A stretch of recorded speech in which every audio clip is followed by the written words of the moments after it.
The afternoon sun glared through the cracked windshield of Walter Harris's aging Buick, bouncing off the dust-coated dashboard as the thermometer blinked a cruel 104 degrees Fahrenheit.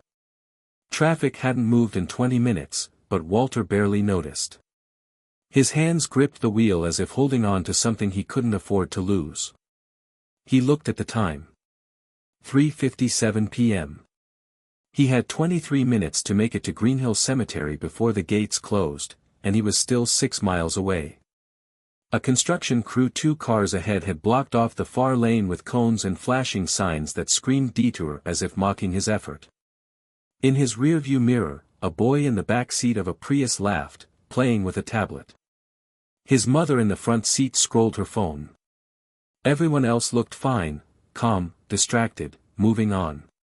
Walter didn't feel calm. He felt forgotten. "Damn road crews," he muttered, though he knew the anger was misplaced. This was Helen's birthday. Her first since the cancer took her in June. He promised himself he'd bring flowers. Yellow tulips. She used to joke they were sunnier than he was. But now, sitting stuck behind blinking orange cones and a line of indifferent strangers, all he felt was the weight of failure. Again. With a grunt, Walter swerved out of the line and pulled into the dusty lot of a Chevron station. The engine wheezed as he cut it. He reached over to the passenger seat where the bouquet lay wilting in the heat. Yellow petals drooped like bowed heads. He stared at them, then out at the dry California sky. "I'm sorry, Helen," he whispered. He didn't have the strength to be angry anymore. He just felt tired. Inside the mini-mart, the air conditioning hit him like a blast from another planet. Cold, manufactured relief. The clerk, maybe 20, didn't look up. Walter grabbed a water bottle and made his way to the counter. Behind the clerk, a muted TV showed a news segment, the banner crawling across the screen in urgent red.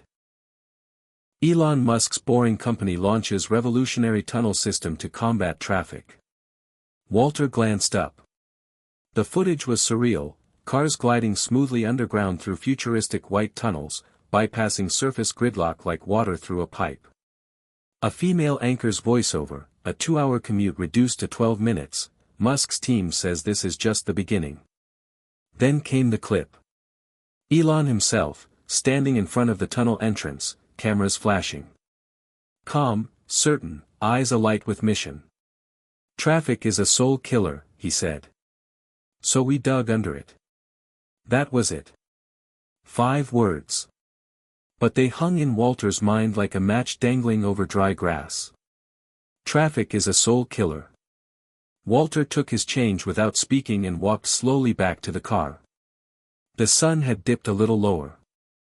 Shadows stretched long and thin across the pavement. He sat in silence, sipping the water, watching the petals curl a little more. Too late. Again. But something about those words, it wasn't just about cars. He felt it. Traffic was the metaphor. The slow crawl of years. The roadblocks of aging. The detours of regret. The way time piles up, blinking and beeping and rerouting your life until you miss everything that mattered. And here was this man, Elon Musk, saying no. Saying don't accept it. Don't wait. Dig. A laugh escaped Walter's throat. Bitter, tired, a little wild. "Too late for me," he said aloud. "Not even Elon can dig me out of this." But the words didn't land. They felt hollow, rehearsed. Something was shifting. He sat there until the sky turned orange and the traffic thinned. The cemetery was closed now, but it didn't matter. Something else had begun. Something he didn't understand yet. The next morning, Walter woke before sunrise. He hadn't done that in months. Not since before Helen died. He sat in the kitchen, staring at his coffee, hearing her voice from memory, teasing, "Early bird gets the worm, Walt." Or in your case, early bird avoids the neighbor's yappy dog. He smiled in spite of himself. The newspaper sat unread on the table, but his eyes kept drifting to the laptop in the corner. Dust-covered. Forgotten. Helen used to use it to order groceries. He walked over, hesitated, then opened it. The login screen blinked like an old friend. He tried a few passwords. Finally, it let him in. He typed "boring company tunnel system" into the search bar. Up came videos, articles, interviews. The same footage from the store, but more, diagrams of tunnel boring machines, prototypes, models. Then an old clip from a podcast. Elon was talking about resistance. Most people give up because the road gets harder. What they don't realize is, that's the point when you're close. When it's hardest, that's when the breakthrough's right around the corner. Walter leaned in. He rewound the clip. Played it again. He didn't know why, but it hit something buried deep. Like someone had just tapped the walls of a tunnel he didn't know existed. And it echoed. For the rest of the day, he couldn't shake the feeling. He went into the garage, the air heavy with the scent of old oil and sawdust. Covered in plastic tarps were pieces of a life he used to live. Shelves of tools. A rusted drill press. A long-forgotten workbench under a pile of tarp and boxes. He peeled back the tarp slowly. There it was. His old prototype. The microburr he'd spent 5 years designing after retiring from the high school where he taught shop and physics. He'd pitched it once to a regional utility company. They smiled, nodded, and never called back. Helen had encouraged him to keep going, but life had gotten in the way. Medical appointments. Bills. Loneliness. Doubt. He reached out and touched the machine. Cold. Still. Silent. But real. He remembered how it worked. Every inch. Every flaw. Every moment of hope he'd poured into it. Elon Musk had never seen this. But maybe someone like him had. Maybe the idea had traveled. Or maybe Walter had just been ahead of his time. Or maybe, just maybe, he wasn't done yet. He stood there, still as stone, staring at the machine. Then, without thinking, he grabbed a rag and wiped off the dust. He tightened one bolt. Then another. His hands trembled, not from weakness, but from something older. Memory. Muscle. Fire. He would rebuild it. Not for approval. Not for his son, or the world, or even Helen. For himself. He didn't know what it would lead to. But something in his gut, some instinct older than fear, told him this was the beginning. Not of success. But of motion. Of digging.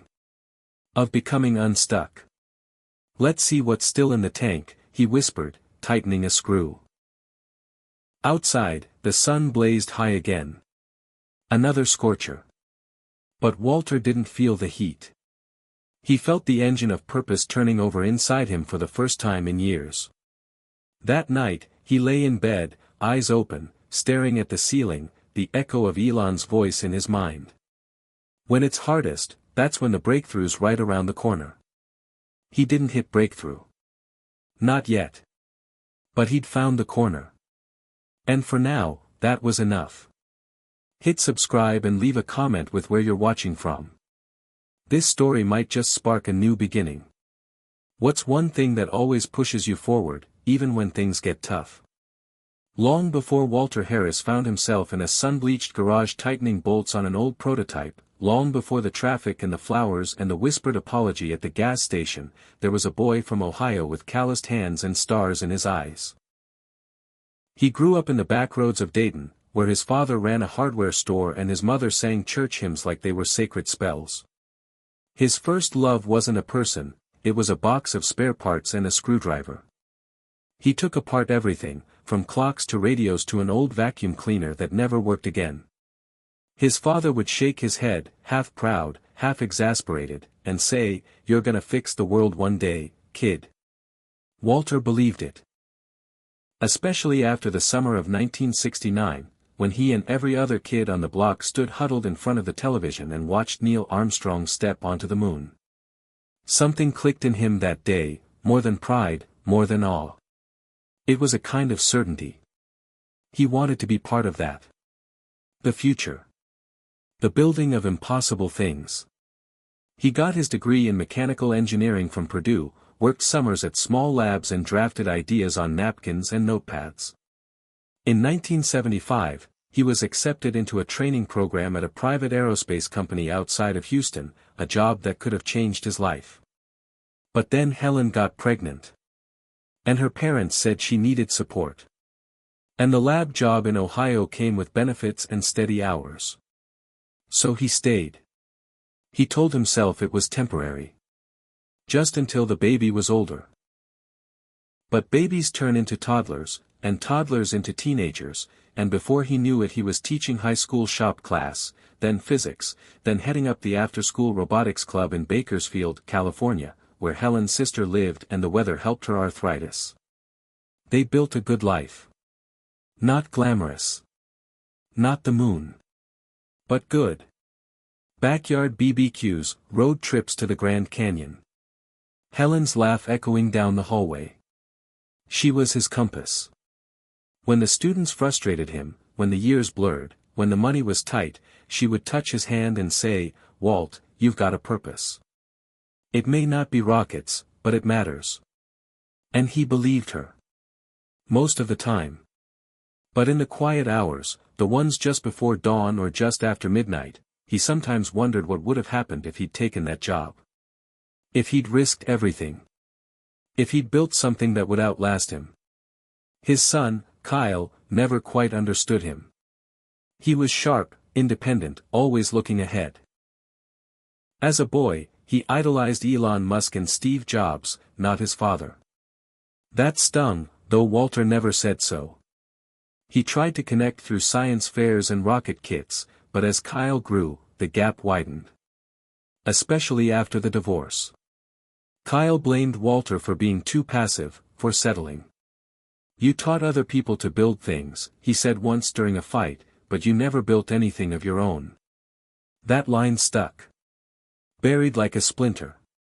The truth is, Walter had tried.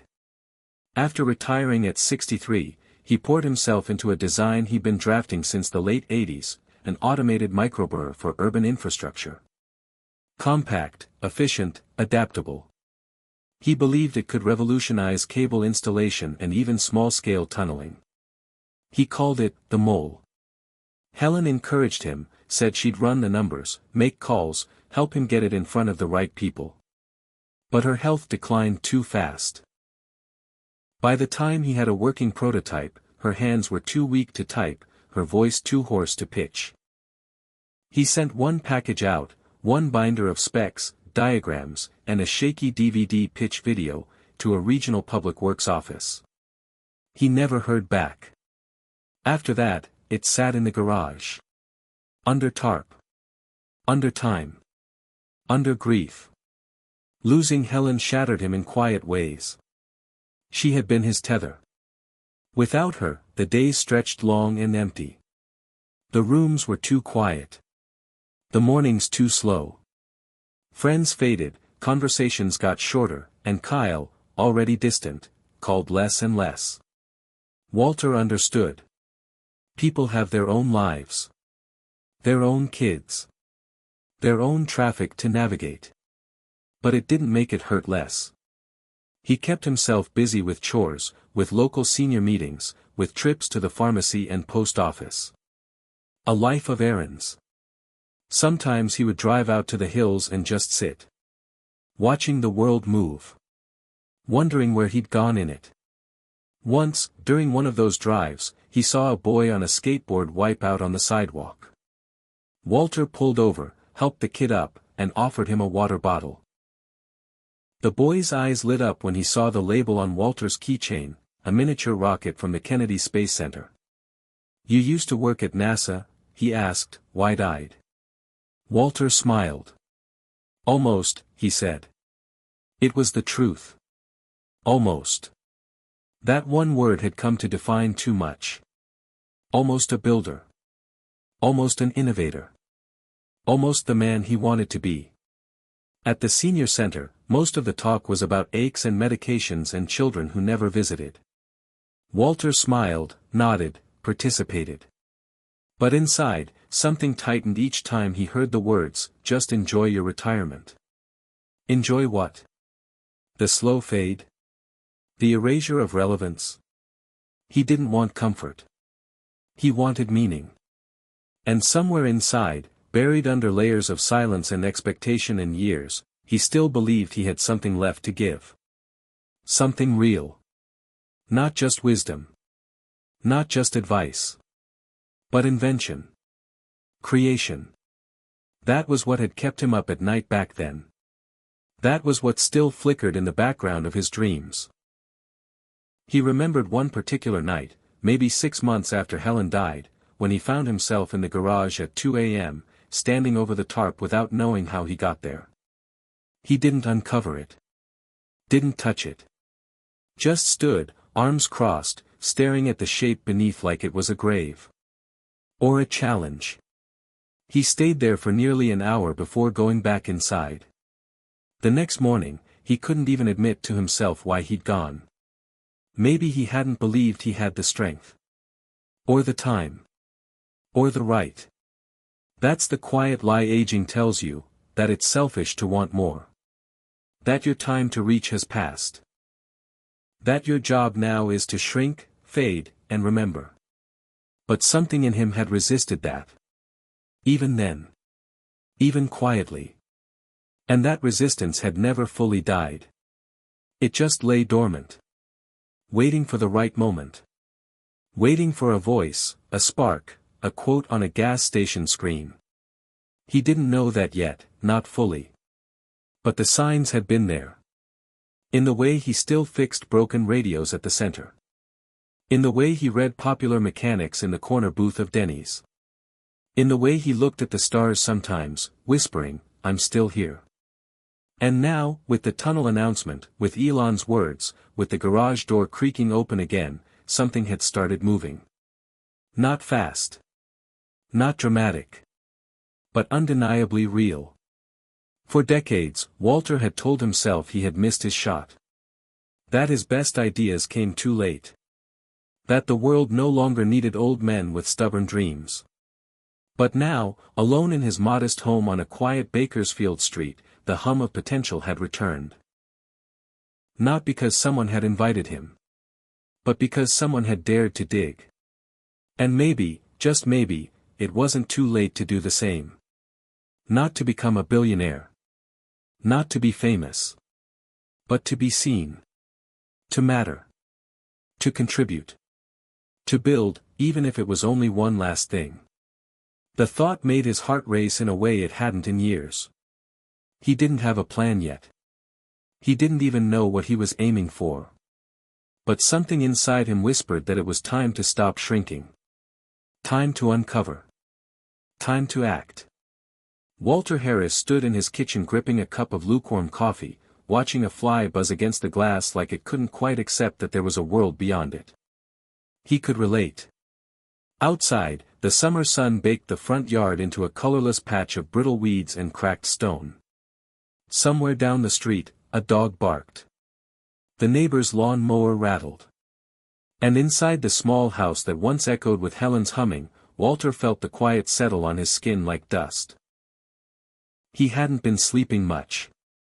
Not because of nightmares, but because the dreams had started again, the ones where he was younger, building machines that mattered, surrounded by people who believed he could change something.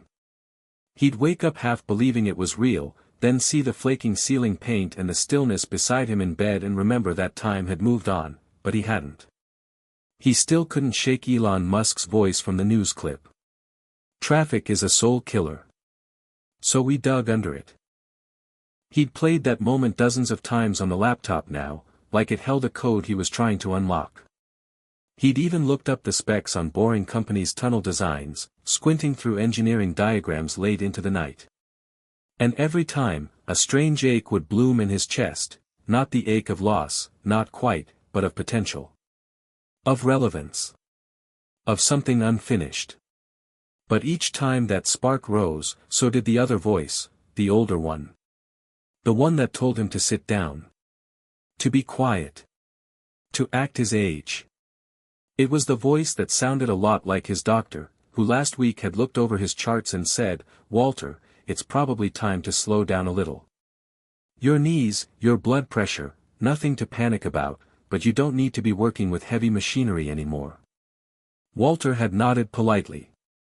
But inside, he was furious.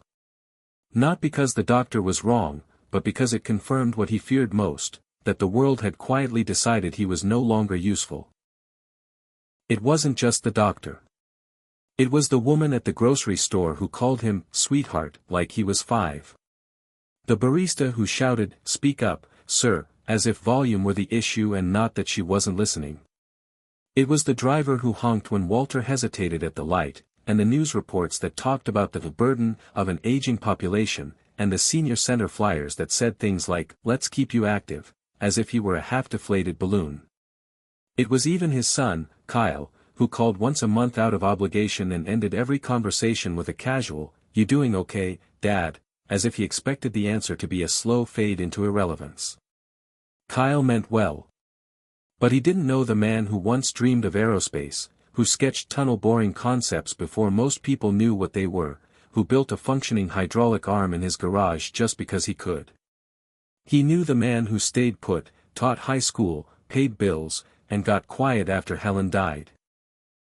And Walter couldn't blame him. That was who he had become.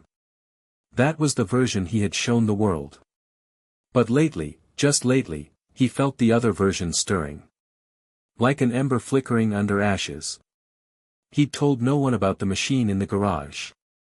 Not Kyle. Not the folks at the senior center. Not even Jesse, the curious neighbor kid who'd caught him brushing dust off the frame last week and asked, "What is that thing?" Walter had shrugged.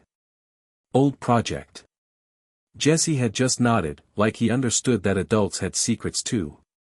And maybe he did. But Walter didn't want to share it yet. Not until he knew if it still worked. If he still worked. If it wasn't just a fantasy. Because the other fear, the louder one, was that he would try and fail. And at his age, failure felt final. When you're young, failure is feedback. When you're old, it's confirmation. Or at least that's what the world seemed to think.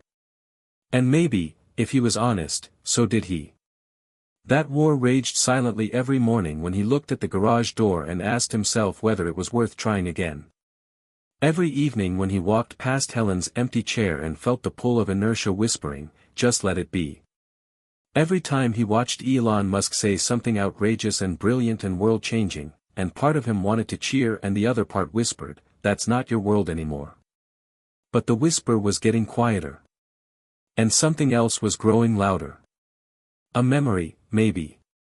A moment from years ago that had resurfaced without warning. He'd been 45, still teaching, when a group of students in his robotics club won a regional competition for designing a water filtration system. The local news came to film it. The students were giddy, proud, alive. And afterward, one of them, a quiet girl named Marissa, had pulled him aside and said, "Mr. Harris, before this class, I didn't think I was smart enough to build anything. Now I want to be an engineer." He hadn't thought about that moment in years. But now it burned in his chest like proof that he had mattered. That he could still matter.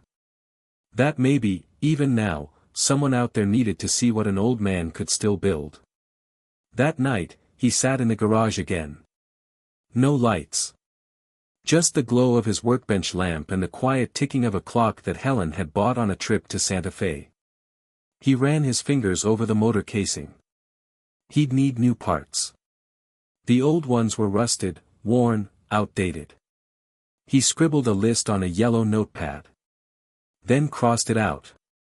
Then wrote it again. Then he opened the laptop and ordered a set of high-efficiency stepper motors, a new circuit board, and replacement wiring. It wasn't cheap. But he didn't hesitate. He clicked, by now, and felt something click inside him too. The next morning, his knees ached. His hands were stiff. His back popped like a string of firecrackers. But none of it mattered. He made himself eggs. Cleaned the kitchen. Took out the trash. And then he went back to the garage. The war hadn't ended. The voice was still there, warning him. What if it doesn't work? What if no one cares? What if you fall and no one finds you until it's too late? But he answered it, not with words, but with motion. With a wrench. With a screwdriver. With grease under his nails and metal in his hands. He was building again. And that was the only answer he needed. He didn't need to prove anything. Not to the world. Not to Kyle. Not even to Elon Musk. He just needed to prove it to himself. That he wasn't done. That being alive meant something more than watching days drift by. That maybe the future didn't belong to the young, or the bold, or the brilliant alone, but also to those who refused to let go of their fire, even when the world had already written their ending. And in the dim light of that garage, surrounded by forgotten tools and the echoes of a life well lived but not yet complete, Walter Harris began to dig. The box arrived on a Wednesday morning, just before the heat really hit. Walter heard the delivery truck before he saw it, a diesel grumble rolling past his mailbox, followed by the low thump of something heavy being placed on the porch. He shuffled to the door, coffee in one hand, heart picking up a little speed. There it was, a plain brown package stamped with a barcode and his name in large block letters, Walter Harris. Just seeing his name like that made something in his chest flutter, like someone out there still thought he mattered. He didn't open it right away. He stood staring at it for a moment, then crouched down slowly, knees popping like old furniture, and carried it into the garage. Inside, the light from the workbench lamp cast long shadows over the metal frame of the mole. The prototype looked even older now, but not dead. Just waiting. Like a story half told. Walter opened the box carefully, cutting the tape with a utility knife Helen had labeled, "Sharp, careful, Walt," in faded Sharpie. Inside, the new stepper motors gleamed like coins at the bottom of a wishing well. The circuit board sat in its anti-static bag, slick and pristine, full of unread instructions and impossible promise. He ran his fingers over it all slowly, reverently. Then he got to work. The first thing he changed was his routine. No more morning TV. No more letting the day drift until lunch. He woke at 6 a.m. Brewed his coffee, stretched, slowly, carefully, and opened the garage by 7:15. He gave himself 4 hours a day, 5 on good days. He wasn't trying to break records. He was just showing up. Every day. That alone felt radical. Jesse, the neighbor kid, started showing up, too. At first, it was just peeking in from the driveway, pretending to tie his shoes. Then he asked questions. Then he offered to hand Walter tools. By the third week, Jesse was helping him test voltages and resaw the old connections. Walter didn't ask why the boy was so interested. He didn't have to. There was something magnetic about building things, especially things that other people thought were impossible. Jesse was 14, bright, bored, and a little lost. Walter could see it in his eyes. The boy reminded him of himself at that age. Hungry for meaning. Hungry to make something. Jesse asked questions about Elon Musk almost daily. You think he really sleeps on factory floors? Why does he keep trying crazy stuff? Do you think he's ever failed? Walter answered the best he could. Sometimes he didn't know, and said so. But one day, Jesse asked something that stuck. Why do you think he does all this?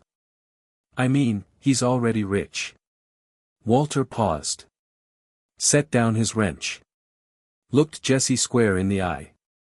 Because he's not done. That was it. And Jesse nodded like he understood something deep. Maybe he did.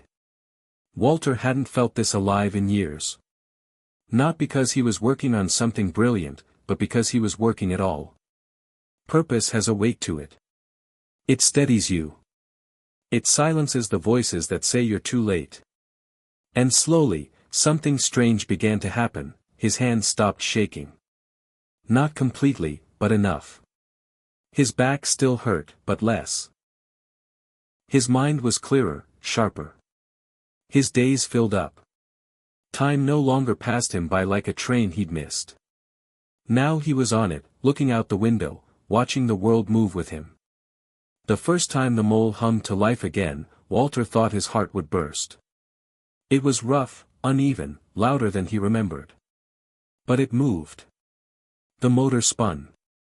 The sensors blinked. Jesse whooped so loud the neighbor's dog started barking. Walter laughed until his eyes watered. It wasn't ready. Not by a long shot. But it wasn't dead. It was alive. And so was he. That night, he sat in the living room, cradling a glass of iced tea, legs sore but spirit light. He pulled out the old binder, the one he'd sent to the utility company all those years ago. He flipped through the pages, grimacing at the outdated formatting, the clunky diagrams, the handwritten notes in the margins. But the core idea? Still good. Still ahead of its time. He didn't need someone to tell him that anymore. He just knew. He spent the next 2 weeks redrawing the designs. He found free software online. Jesse helped him scan the old schematics. They started rebuilding the pitch deck together, replacing old jargon with clear, bold visuals. Jesse added animations. People like movement, he said, grinning. Walter didn't argue. He was learning too. One night, they sat side by side on the garage floor, laptops open, chips wrappers scattered around them, the air thick with solder smoke and satisfaction. Jesse looked over at Walter and said, "You ever think you'd be doing all this again?" Walter shook his head. "No. I thought I was done." Jesse was quiet for a moment. Then he said, "I'm glad you're not." That hit harder than Walter expected. He nodded, eyes stinging, and said, "Me too, kid." Slowly, word started to spread. It began with Jesse's science teacher, who stopped by one afternoon to see the project and left wide-eyed. Then someone from the local paper emailed, asking if they could feature Walter's work in the community column. Walter almost said no. He didn't want attention. But Jesse said, "Come on, it's about time people knew." The article ran the next Sunday. The headline read, "Retired Teacher and Teen Build Tech That Could Change Urban Infrastructure." The photo showed Walter in front of the mole, grease on his hands, a half-smile on his face, Jesse grinning next to him like he'd just won a trophy. Walter didn't expect anything to come of it. But 3 days later, he got an email from someone claiming to be a junior engineer at one of the Boring Company's California offices. They'd seen the article. They wanted to talk. Just to understand the mechanics. Walter stared at the email for a long time. He didn't know if it was real. He didn't know what to say. But something in him whispered, "Say yes." So he did. That conversation didn't lead to a job.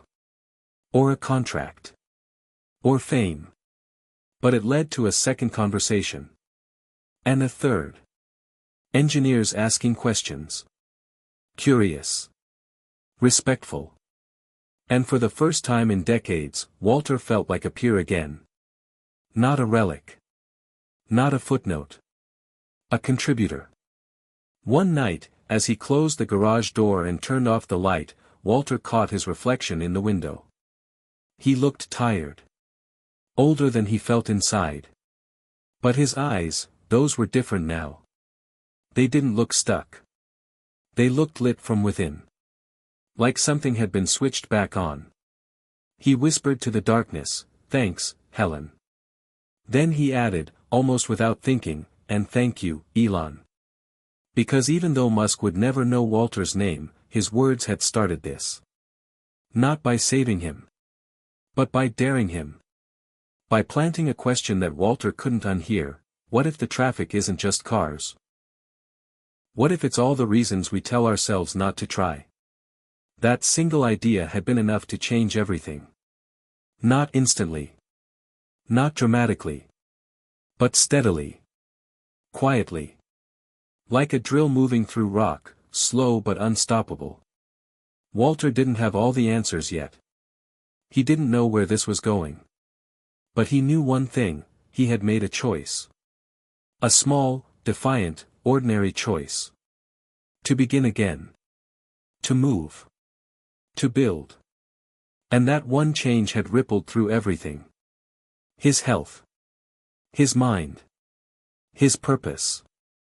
Even his relationship with Kyle, who had read the article and called to say, "Proud of you, Dad." Really? And Walter had just nodded, heart full. He didn't need to be famous. He didn't need to be rich. He just needed to matter. And now, he did. Because he'd done the one thing no one expected from a 72-year-old retired shop teacher. He refused to stop. He picked up the wrench. And he started digging. The garage had become more than a workspace now. It was a sanctuary, a beating heart, a pulse in the middle of a quiet Bakersfield neighborhood that still hadn't caught up to the idea that a 72-year-old man and a teenager could be re-engineering the future in a room that smelled like WD-40, solder smoke, and yesterday's coffee. Walter Harris sat on a folding chair, staring at the mole's main interface, watching the system diagnostics run in clean green lines across the screen. It had taken 6 weeks of near-daily work: circuit repairs, motor recalibrations, software updates, new drills, new sensors, and more trial and error than he'd ever admit, but it was finally working: not a prototype, not a memory, but a functioning, compact tunneling system designed to thread cable infrastructure beneath urban surfaces without tearing up streets or destroying sidewalks. And for the first time since he'd first dreamed it up in 1987, Walter wasn't just hoping it would work, he knew. And that terrified him more than anything, because now the question wasn't whether he could do it, but whether he'd dare to show the world. Jesse was late that morning. Normally, the boy was there before Walter even opened the garage, already bouncing with ideas, his earbuds dangling, his backpack carelessly slung onto the workbench. But today, the driveway was empty, the neighborhood quiet, the sun a dull smear behind the haze of August. Walter used the time to write. Not schematics this time, something different. A letter. A simple one. To whoever finds this, he wrote, "My name is Walter Harris. I'm not famous. I didn't invent electric cars or land rockets. But I did build something. I built this, the mole, and it works. I hope someone finds it useful. Because I believe we're never too old to build. And we're never too late to start." He folded the paper, slipped it into a Ziploc bag, and tucked it into a sealed panel in the machine. It wasn't about legacy. It was about truth. It was about saying, in some small way, I was here. I mattered. Around noon, Jesse arrived, his face pale and serious. Walter could tell something was off. "You all right, kid?" Jesse shrugged, avoided eye contact. "Yeah. Just got in a fight with my stepdad." Walter didn't press. Jesse sat down on the garage floor and stared at the mole for a long time. "He says this is all a waste of time," he muttered. "Says nobody's gonna care what some old guy and a dumb kid built in a garage." Walter's hands clenched around a screwdriver. Not from anger. From recognition. Because he had heard that voice before. Not from outside, but from inside. And it had nearly won. He turned to Jesse and said, without ceremony, "That's not his call. And it's not yours, either. The world's full of people telling you what's impossible.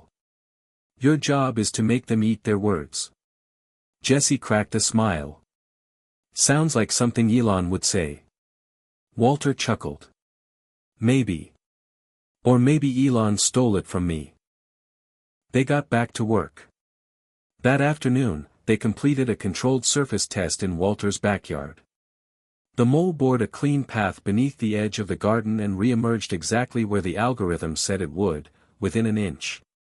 Walter stared at the data printout with disbelief, then let out a slow whistle. Jesse fist bumped him, practically glowing.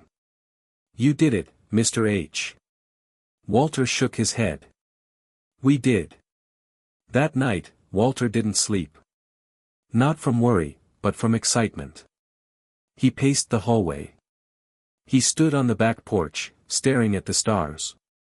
He kept hearing Helen's voice in the quiet, not as memory but as encouragement.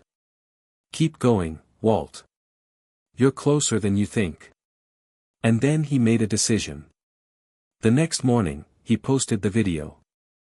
It wasn't fancy, just him, Jesse, and the mole in action, set to a quiet instrumental track Jesse pulled from a royalty-free site. Walter explained the machine, the idea, the specs, the goal. No flashy cuts. No pitch. Just truth.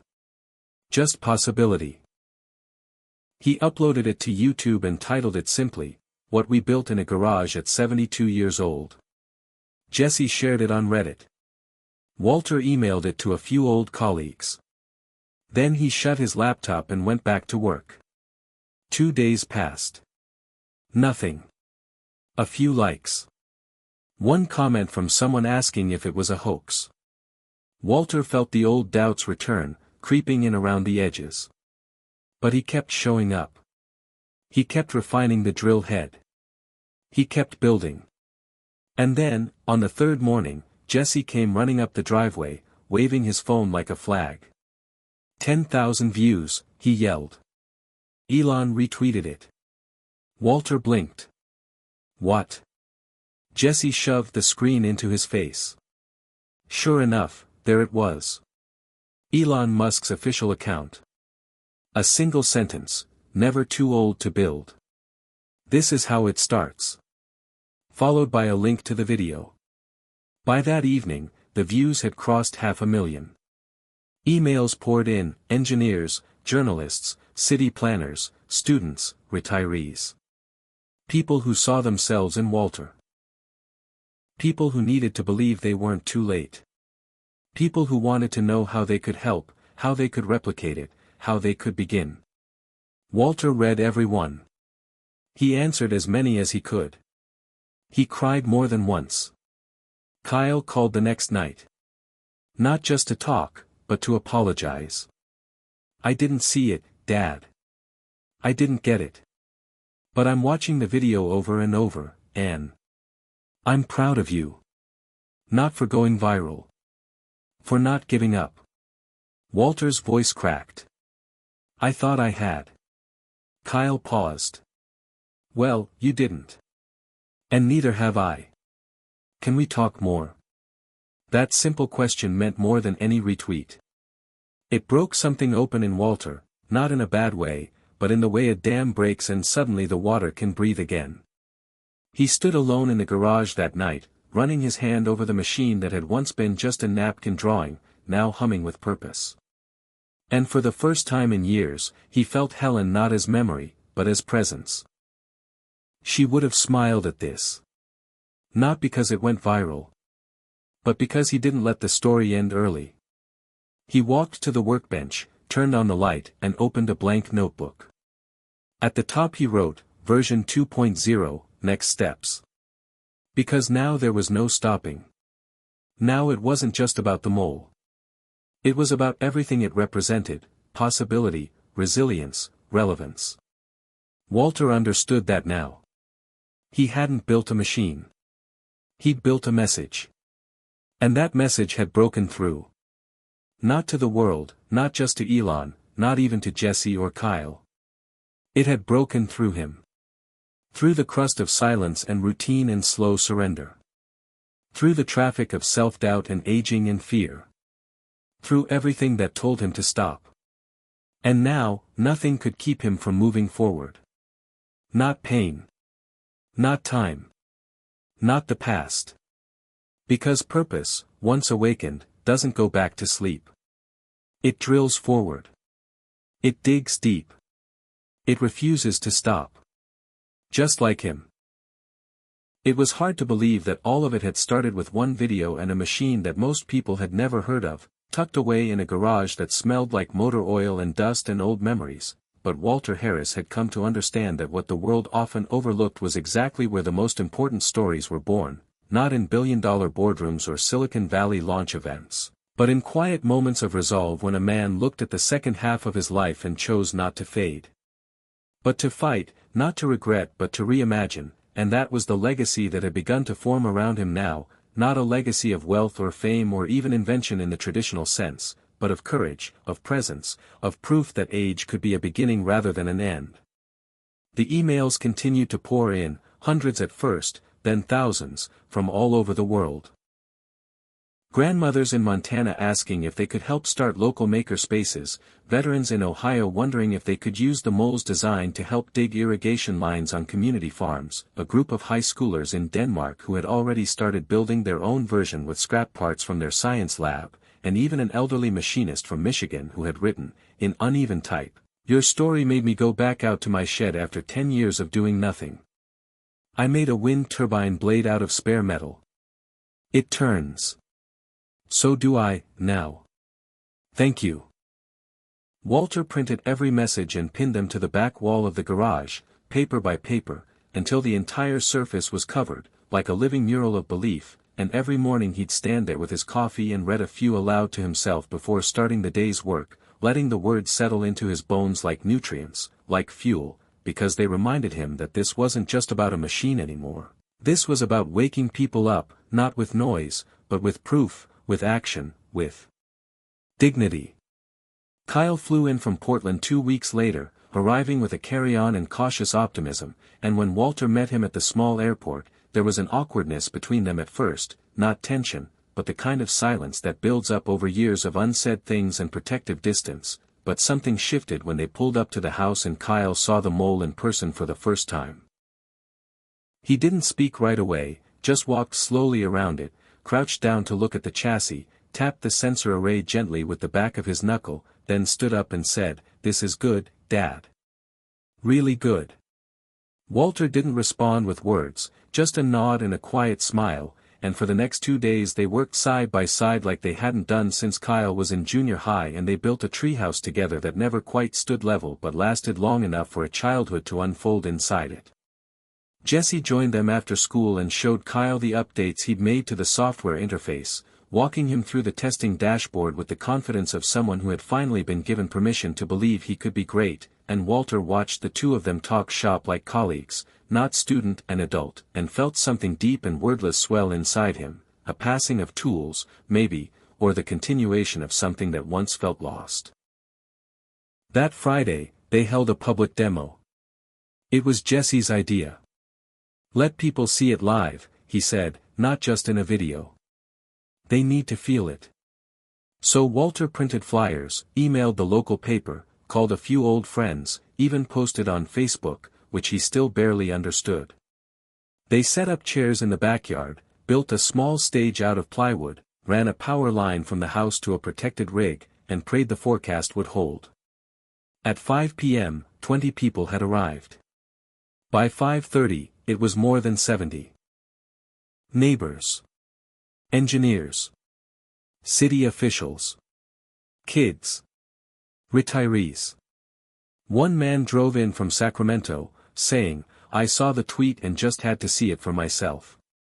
Walter stood at the front in a clean button-up shirt and his old belt buckle from when he and Helen took that trip to Austin in '94, and as the crowd settled, he took a breath and started speaking, not with the booming voice of a salesman, but with the quiet conviction of a man who had lived long enough to stop needing applause. He told them about the mole, yes, but he also told them about regret, about lost time, about the day he realized he didn't want to spend the rest of his life waiting to be remembered by accident. He talked about Helen, and Jesse, and Kyle, and all the messages he'd received, and how one tweet from a man he'd never met was just the spark, it was the choice to act on it that had built the fire. Then they activated the mole. It moved forward with precision, slipping beneath the earth with barely a sound, leaving a clean path in its wake, and when it resurfaced, the crowd broke into applause, not because they were amazed by the tech, though they were, but because they were witnessing something else entirely, a living refusal to stay buried. Afterward, people lingered, asked questions, took photos, offered to help. A representative from the county utility board gave Walter his card. A young reporter asked if she could do a follow-up profile. An elderly couple asked if Walter would ever consider touring with the machine, visiting other small towns. Jesse fielded questions like a seasoned pro. Kyle watched with a quiet pride that softened his eyes and seemed to melt whatever walls had remained between him and his father.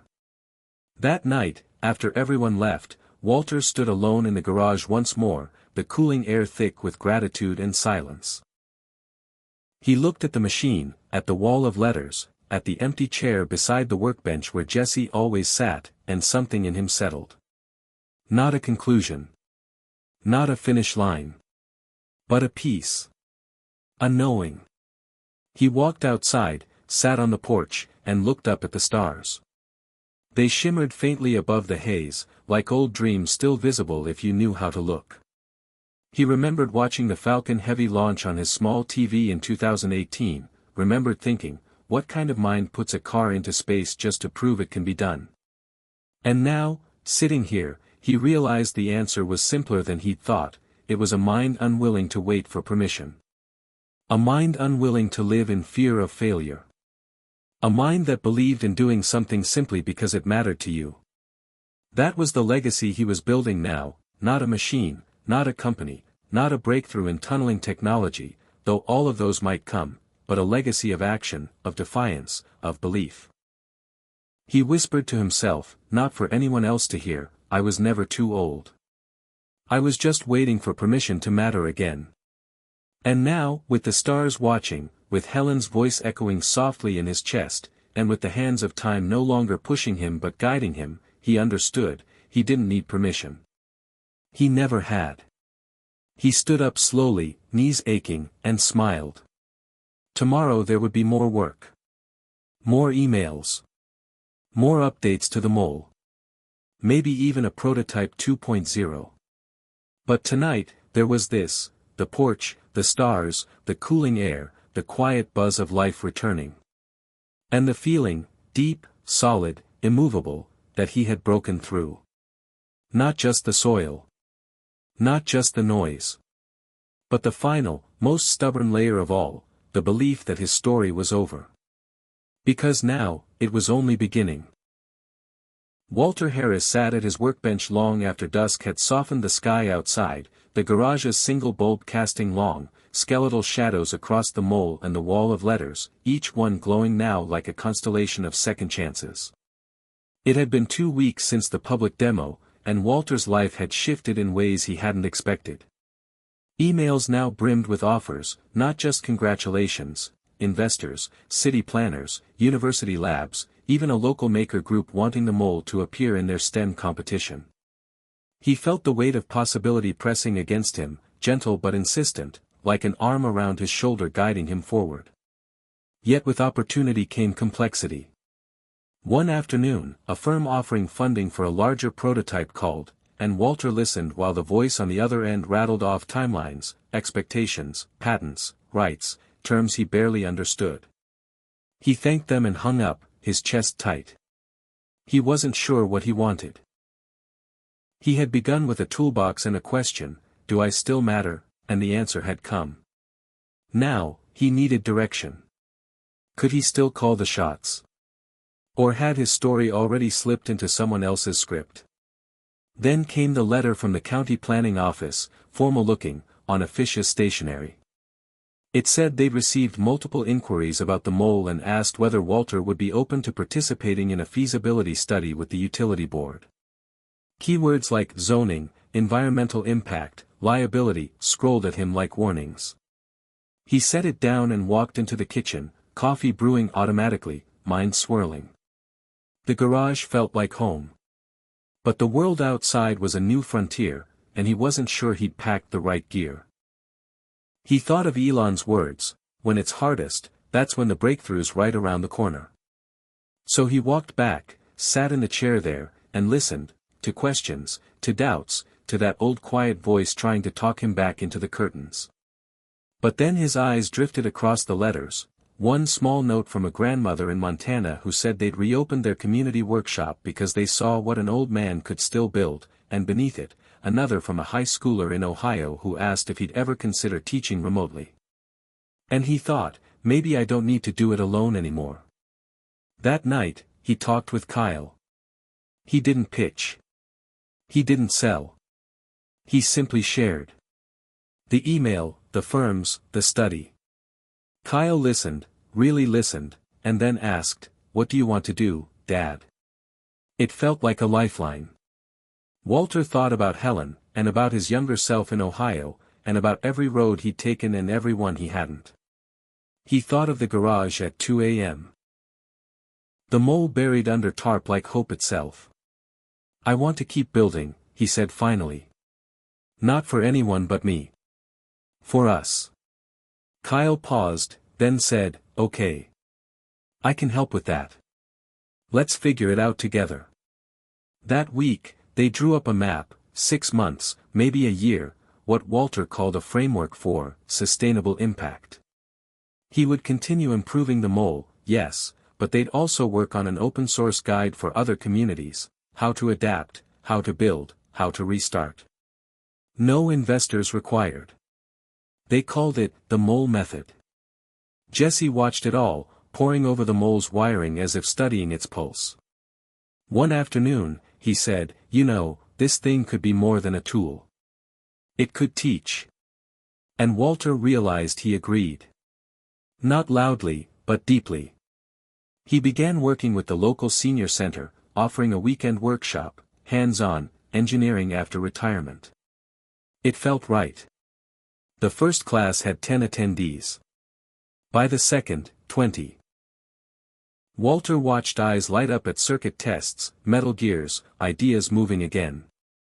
The room was full of stories, women who wanted to fix radios, men who'd loved carpentry, all of them paused by time and circumstance, waiting. He started each session with the same line, "You're not too old to build. You're just too young to say you're done." Word spread. A university engineering club invited Walter to speak. He said yes, was terrified, but he stood at that podium and gave the simplest talk he'd ever given. Purpose doesn't have an age limit. Applause followed. Not viral views, not that he expected them now, but something steadier. Connection. Still, every horizon brought new friction. The feasibility study people wanted charts and liability clauses. The senior center had safety concerns when they heard about drilling equipment. Walter and Kyle faced doubts, not from critics, but from well-meaning friends who cautioned, "Be careful, Walt. Don't overdo it." He appreciated the concern, but also felt the old tug. A twinge in his knees. A whisper to slow. But that whisper no longer carried the weight of finality. Instead, it felt like a question he could answer. "Let's go," he said one evening, rereading the study proposal. "But our terms. Our pace. Our purpose." And Kyle nodded. That night the garage door closed behind him.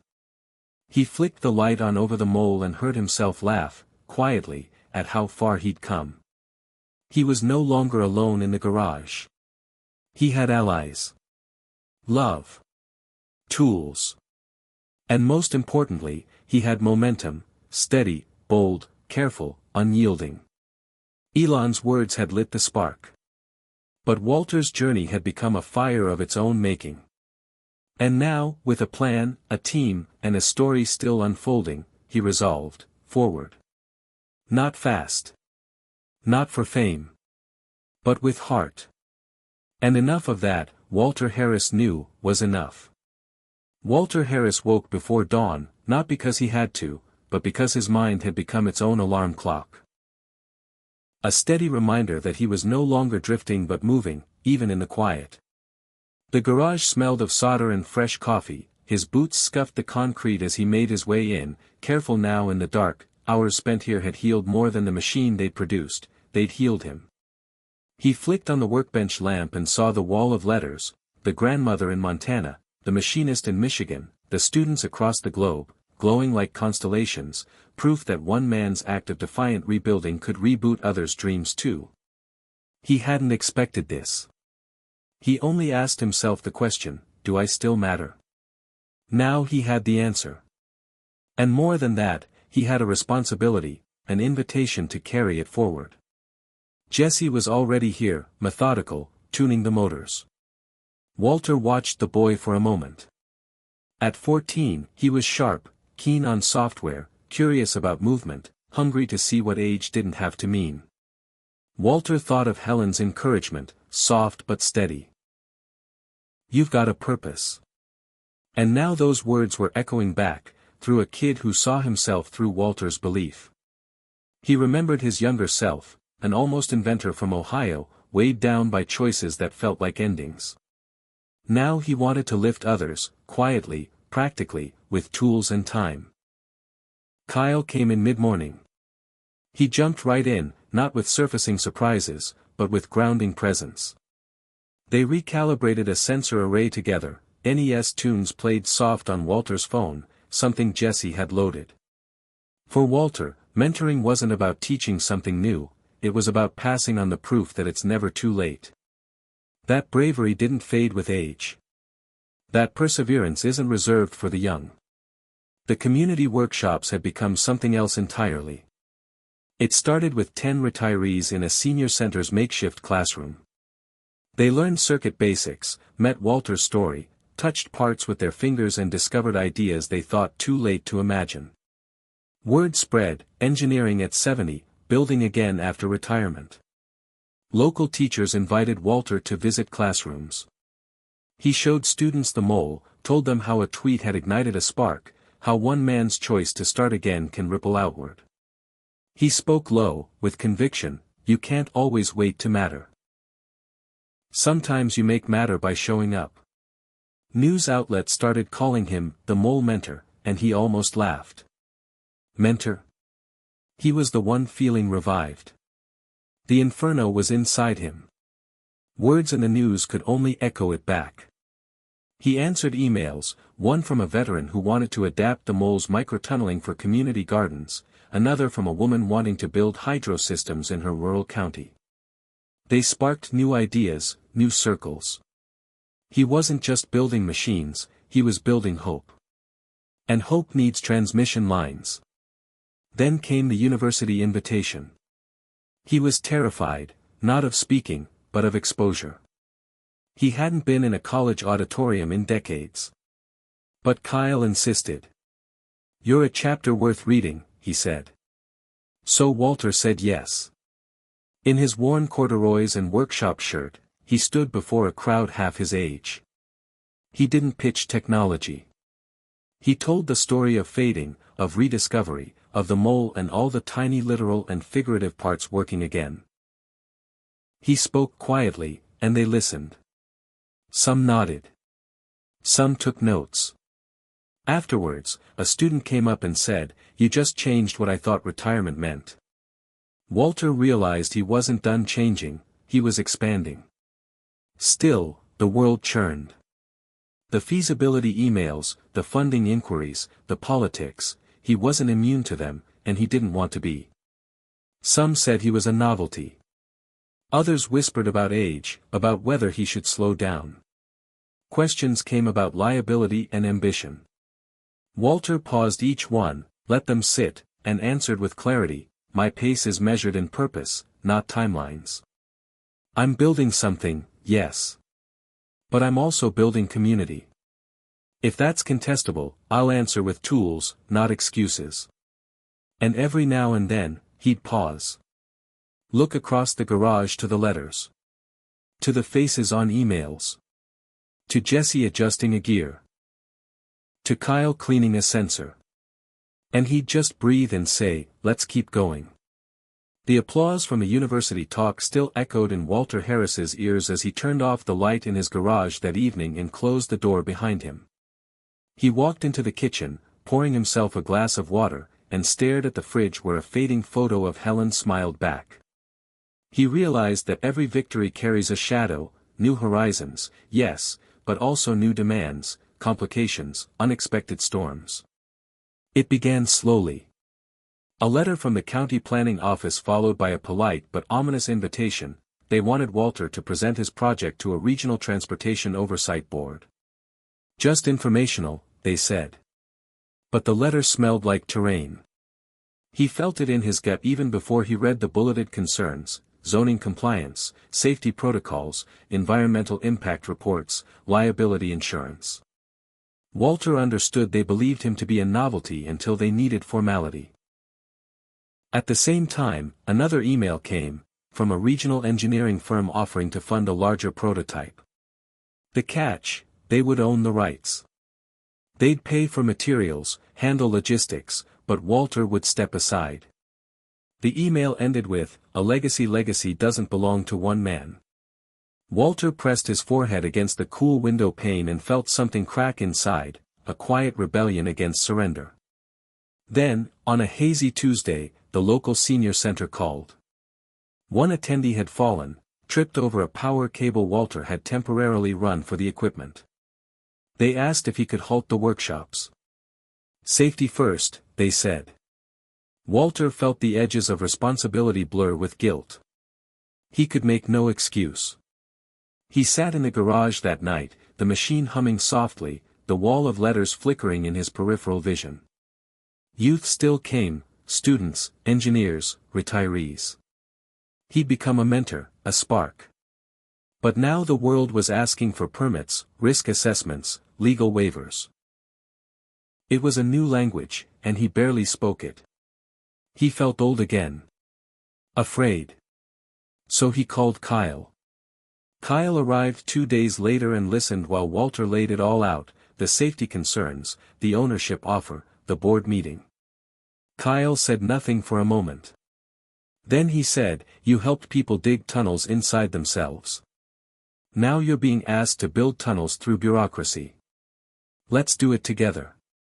It felt like a hand extended across generations. They went to work that day. No big firms. No surrender. They drafted a simple safety addendum for the senior workshops, secured cables, protective covers, liability forms that offered transparency. Walter added a training session on tool use and emergency response. The center agreed to proceed. Purpose didn't mean risking others. Meanwhile, Walter and Kyle devised their own terms for the engineering firm. Prototype development could proceed, but the rights would remain shared, with a clause that the design stay accessible for community makers. They sent the counterproposal. Silence followed. Then came the board invitation. Walter swallowed and leaned on Jesse, who offered visual aids, clear diagrams, data from the backyard demo. Jesse mapped the mole's path with precision. On presentation day, Walter stood in a room full of suits, scrolls of regulation binding one side, and shared his story instead of lobbying. He told them who he was, why he built again, and what this might mean for towns with a quiet spark, not big budgets. He described the community ripple effect. He didn't ask for approval. He asked for conversation. To his surprise, the board didn't dismiss him. They asked questions, about safety, about scale, about funding. Kyle answered sequences of technical detail. Jesse explained demos. One board member leaned forward. "You remind me of my grandfather," he said. "You haven't stopped when you could have. Maybe we don't need fast. We need true." It wasn't a certification. But it was grace.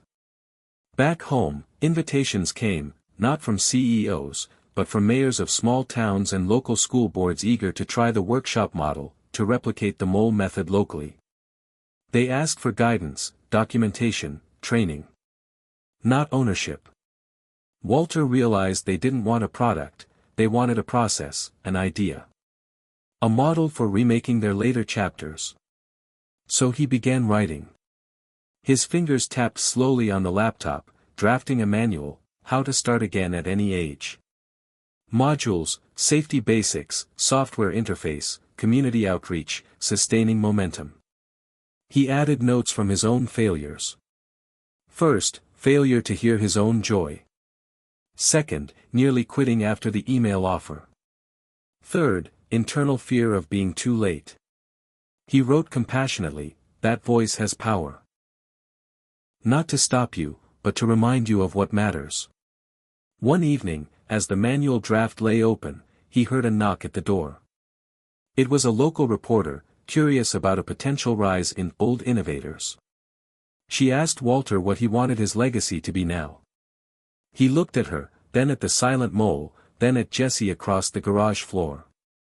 "Not a machine," he said softly. "A movement. A room full of people who knew it wasn't over." She nodded. Late that night, lying on his bed, Walter thought of Helen's voice and the spark that came from a quote about traffic not defining your soul. Elon had given him the spark. But Walter now held the torch. He felt old, yes. But not obsolete. Scared, yes. But still walking forward. He whispered to the darkness, "Let's see how deep the tunnel is." And the next morning, he stepped into the garage and began again, not because it was easy, or certain, or safe, but because it was still worth doing. Hit subscribe and leave a comment with where you're watching from. This story might just spark a new beginning. What's one thing that always pushes you forward, even when things get tough? Walter Harris felt the tremors before he recognized them as momentum, tiny shifts underfoot that meant something had changed, not just in his life, but in the lives of others, and now it was time to rise. It happened one morning when he unlocked the garage door and found Jesse tinkering with a prototype model for a local library's homeowner's workshop, his hands steady, eyes bright, free from the usual teenage scowl. Walter realized that the spark he'd lit wasn't just in him anymore, it moved, elastic and alive, into the hands and hearts of others. And that demanded he lead, even though he'd never asked to, even though in a different life he'd shied away from responsibility. The morning light through the cracked window felt brighter, not because the sun was new, but because Walter knew his purpose was now shared. Kyle arrived mid-morning, coffee in hand. He smelled like safe grounding. Without prompt he said, "Dad, you're kind of running something big now." Walter smiled, rubbed his neck, felt years fall away. "Feels that way," he said. "But it's not about me anymore." They talked strategy, how to scale the mole method workshops, mentor Jesse's classmates, create a loose network of builders over 60 across towns. Not franchises, Walter clarified, initiatives. Local. Hands-on. Then came the invitation, unexpected, graceful. The mayor of a small town in rural Oregon had seen the video. A retired engineer himself, he invited Walter to lead a weekend workshop. Not to pitch, he'd typed. To share. So Walter said yes. That trip stretched him, not because the drive was long, but because he realized people were looking at him as a teacher of living, not just tech. Amid dusty garages and curious eyes in Idaho and Oregon, he taught with humility, "You're not too old to build. You're just waiting for someone, maybe yourself, to say yes again." And he meant it more than he'd ever meant anything. Meanwhile, the matter of the mole grew. A regional newspaper ran a feature titled, "The Subterranean Sage, a 73-year-old changing the landscape above." It wasn't about novelty. It was about a man rewriting what later life can hold, mentorship, creation, connection. Emails poured in, requests for workshops, invitations to retirement homes, universities, libraries. Some imagined cross-generational teams where older adults and kids built things together. Walter thought, exactly. But waves stir depth. With growing visibility came growing questions. A funding group asked if he'd consider forming a nonprofit. Walter hesitated, he'd never wanted structure. But then he looked at the wall of messages, at Kyle cleaning a part, at Jesse designing circuits as if they were fingerprints of hope, and he agreed. He spent nights drafting bylaws, the Build Again Foundation, with a mission to support makers of all ages, with focus on late-blooming builders. He talked with Kyle about grants, with Jesse about logo ideas that combined wrenches and wildflowers. And in the back of his mind, he heard Helen's voice whisper, "You've got purpose." Still, there were harder waves. At a regional conference, an engineer told Walter he was romanticizing aging engineers, and that only scalable systems could matter. Another said workshops were nice, but they didn't move infrastructure forward. Then a mother of two told him her kids had learned more in one afternoon than in all their school STEM classes. And Walter realized change isn't measured only by scale, but by seed. He kept that in mind when a letter came from a senator's office, asked to share his story on the Senate floor as an example of senior innovation. It was an honor. Terrifying. Public. But then he thought of the grandmother who rebuilt a wind turbine, the machinist in Michigan, the kids in Idaho workshops. And he agreed. Standing before that chamber, he didn't stand tall. He stood steady. He said, "Innovation isn't confined to youth. It's made, often, by the quietly resolute. And sometimes it begins with one of us deciding we're not done." He looked around. Faces softened. Some wiped tears. And for the first time, he felt the weight of representation, of age, hope, and action. The next morning, back in the garage, Jesse asked, "What's next?" Walter touched the mole's frame gently and said, "We keep building, in everyone's living rooms, garages, schools, centers. We keep teaching others to show up." And he believed it. He also knew there would be days when he felt tired. When his knees asked him to slow. When the quiet voice whispered that he'd done enough. That's why he invented the framework: show up. Build. Share. Rest. Repeat. He taught it to Kyle. To Jesse. To workshop attendees. It wasn't a plan. It was permission. One evening, he sat on the porch, looked at the stars, and realized that halo of light around his life now wasn't from one spark, but from ripples radiating outward, a teenager finding direction, a kid redesigning circuits, a broken city with hope beneath its streets. He whispered softly, "This is what it means to matter." He had stopped waiting for permission. He had become a quiet blueprint for reinvention in later chapters. And in that knowing, that hum of a wave becoming movement, he felt Helen's presence, steady, proud. And something else, too, the sense that his story was no longer just his. It had folded into others. And that's how a ripple becomes a wave. Walter Harris awoke before the sun, not to the hum of tool motors or the glow of his workbench lamp, but to the soft weight of intention settling in his chest, an awareness that what began in a dusty garage had grown into a responsibility neither he nor anyone expected, and now it needed to be anchored, sustained, and shared without crumbling into ambition. He moved quietly through the house toward the office room, now modestly transformed into what he and Kyle called the hub, where papers lay scattered, draft bylaws, email replies, grant outlines, all for the Build Again Foundation. Walter perched in his old leather chair, rubbed his hands together, and wondered, was he up to this? He had taught machines to tunnel. Could he now teach institutions to bear hope? He recalled Elon Musk's relentless push, the man who digs under traffic, who imagines tunnels where others see gridlock, who, it seemed to Walter, chased progress as if every old idea deserved a second chance. Walter wanted to carry that spark inward, to kindle it in others without scorching every possibility. That's why the foundation was structured simply: mentor builders of all ages, fund community-led tool workshops, share resources freely. No patents, no exclusivity, just a network. When Kyle arrived with coffee, Walter confessed his worry: managing money, matchmaking mentors, balancing energy with outreach. Kyle smiled and said, "You've built more complex things than nonprofits. You know how to build. Now just build wisely." That felt like permission.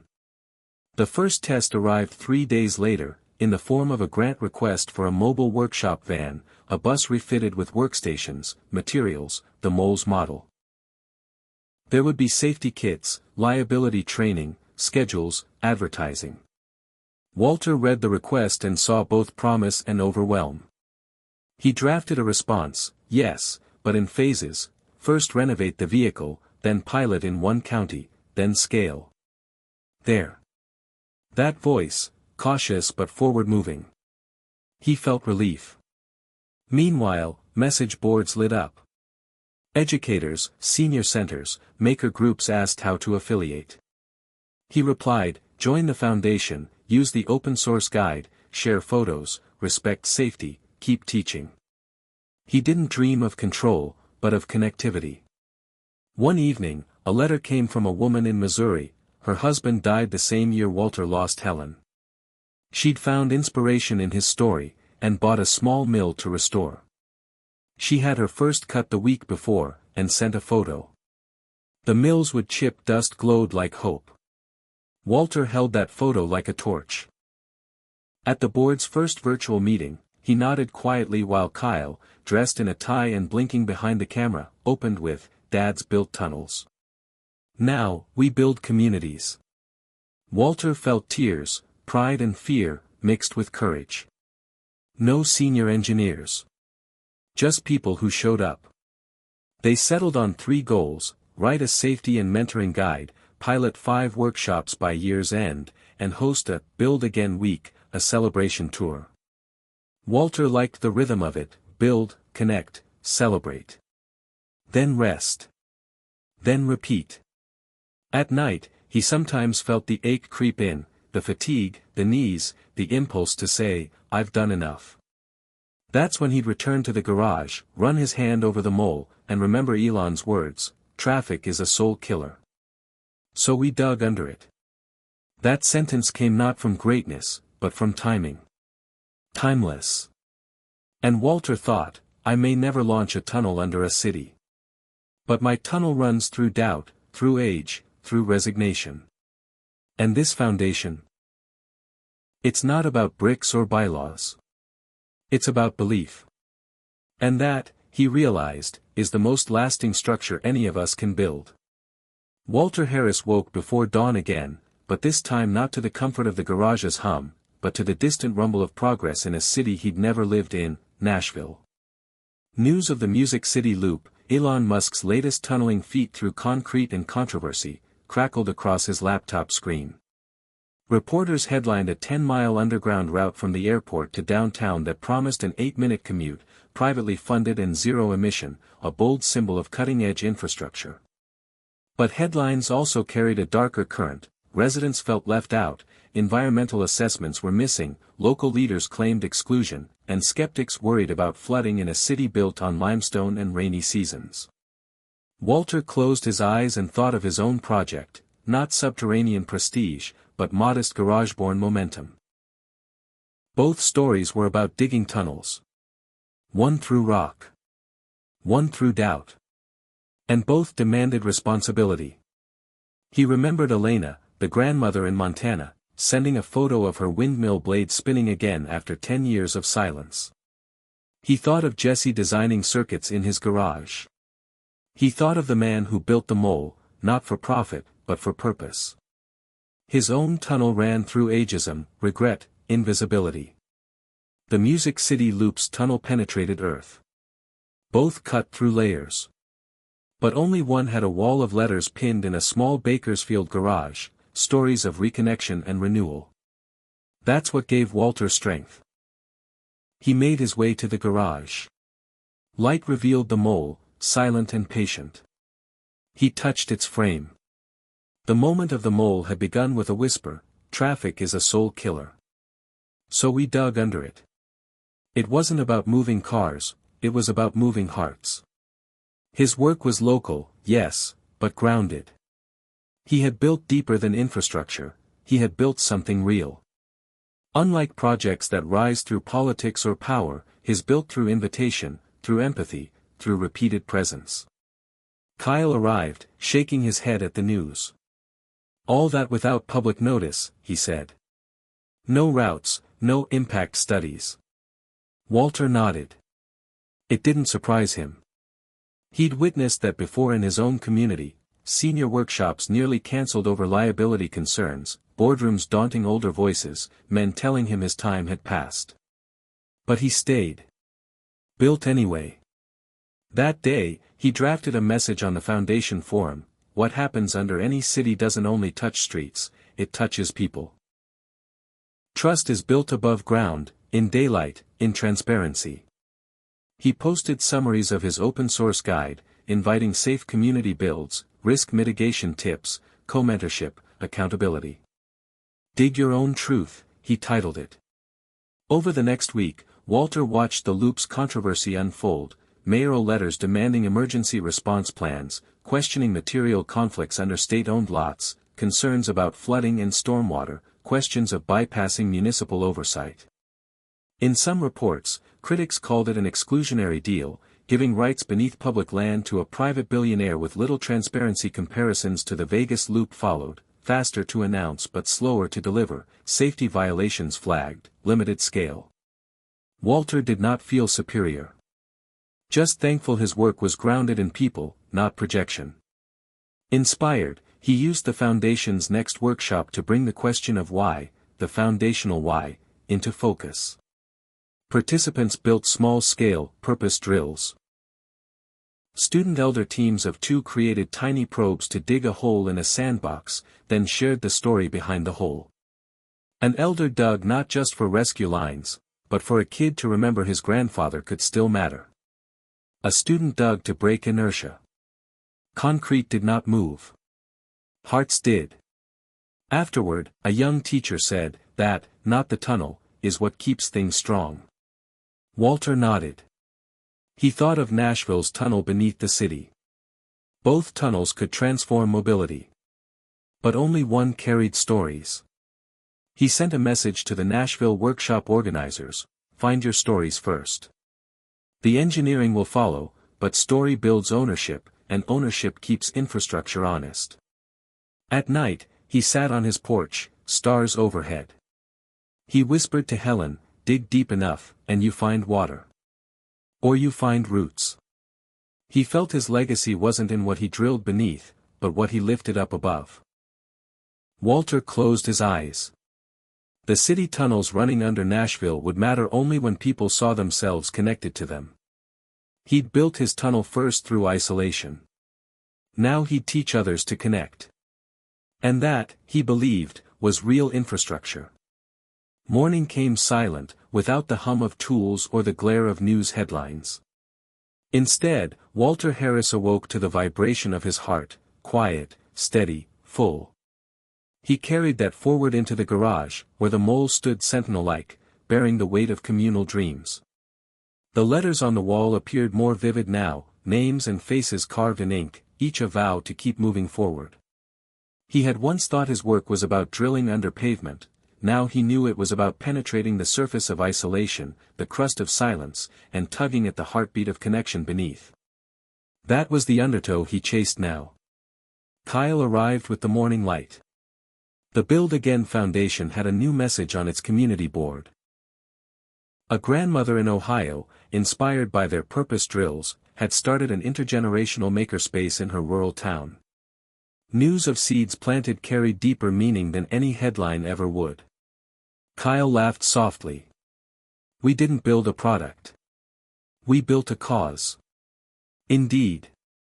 But today, the cause needed shape. They had a donor inquiry about funding national outreach.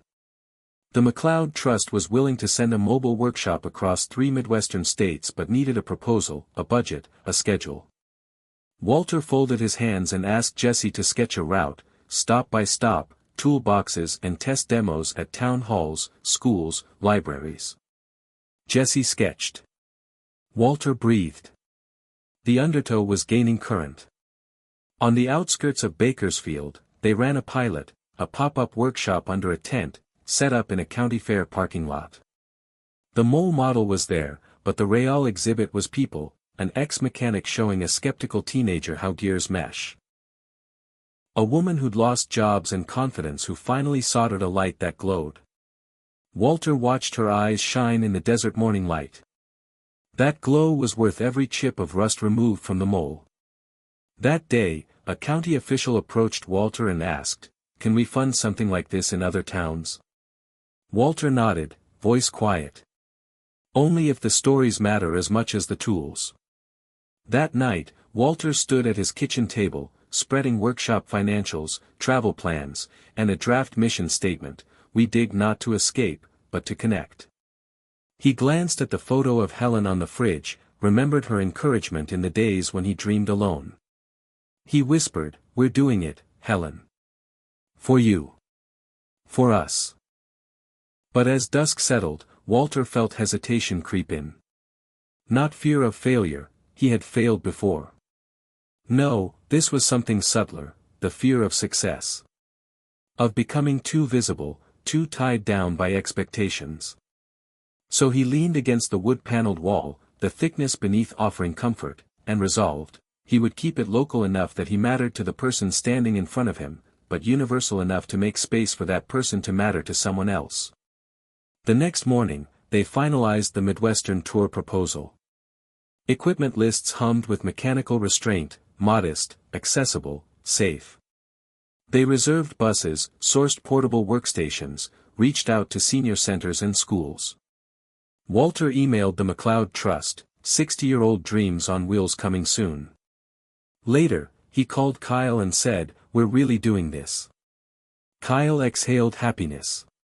"Because you dared to matter again." Meanwhile, the tunnel under Nashville ran deeper into controversy. Claims of bypassed approval, lack of community input, environmental review lapses, Manatee wasn't applicable in Nashville's ecosystem, but flashing headlines warning of unexamined flooding zones stirred public unease. Meanwhile, in a population center nearly 2,000 miles away, a grandmother rebuilds a turbine, a teenager reclaims curiosity, a retired shop teacher opens a heart through a small machine in a small garage. That contrast never failed to humble Walter. He built legacy not through empire, but through everyday engagement. A week later, the mobile workshop launched from Bakersfield with a blue pickup towing an enclosed trailer. The mole model rode in soft mounting, side panels displayed before and after stories of workshop attendees. Walter rode shotgun. It was his first extended trip away from home since Helen died. He expected a knot in his chest, part homesickness, part dread. Instead, there was quiet joy. They stopped in 3 towns. They ran 5 workshops with 50 participants total, older adults, families, kids, skeptics, and dreamers. Jesse taught software. Kyle handled logistics. And Walter told stories, of his late-life reinvention, of the one tweet, of the letters that became constellations on a garage wall. Stories stayed uncurtained. One woman in Iowa, gripping Walter's hand, said, "You gave me back the courage I didn't know I lost." A farmer showed him a miniature hydro model powered by an old condenser, inspired by the mole's parts. Walter felt the undertow of purpose rechanneling. On the final evening, in a town square lit by lanterns, Walter addressed the group, "What we've built this week isn't just vocational. It's relational. It's living. Each person here is a node in the network. The mole is a machine. But you," he pointed gently to their faces shining back, "you are more." The audience responded with quiet applause, and at that point, it wasn't Walter's story anymore. It was theirs. Back in Bakersfield, the workshop boards glowed with messages, "I built again today, my son and I made it, age is not our ending." Walter sat at home in the dark, sifting through the words. He heard Helen's voice in the quiet, "You passed it on." He put on his old jacket, opened the garage door, and stepped inside. The mole rested silently under the single bulb. He whispered, "We did more than dig. We connected." And there, in that simple truth, Walter felt the undertow settle, and the legacy begin anew. Walter Harris woke one morning to a heaviness he couldn't trace. Not in his knees, not in his joints, but in the quiet hollows beneath the workbench lamp, where shadows had grown longer, denser, as if doubt itself had taken form. The mole stood there, silent, patient, but Walter felt like he'd hollowed out underneath the way a tunnel cuts through stone. He pulled open the garage door and dragged in morning air, brittle with distant engines, responsibilities he'd once welcomed now emitting a dull hum inside his chest. He had built a foundation, but foundations crack, settle, and sometimes sink under pressure. He breathed in and out and wondered, had he built on faith, or had faith been enough? The email notifications had multiplied overnight. Some were encouraging. A rural school wanted to join the mobile workshops. A city official asked for details on how to adapt the mole method safely indoors. But others pressed. Funding committees requesting budgets, underwriters asking for impact metrics, even one journalist questioning whether the foundation had become too broad, too diluted, too ambitious. Walter stared at the screen. He started the foundation to share hope, not spreadsheets, but numbers had arrived to fill the silence. Data became a language he didn't speak. Then came a call from a long-lost friend, a retired colleague who'd supported Walter once but had grown distant over the years. He congratulated him, yes, but cautioned also, don't lose yourself in the glitter of publicity. Don't let momentum flatten what made the journey real. The words arrived like a scalpel, sharp, precise, raw.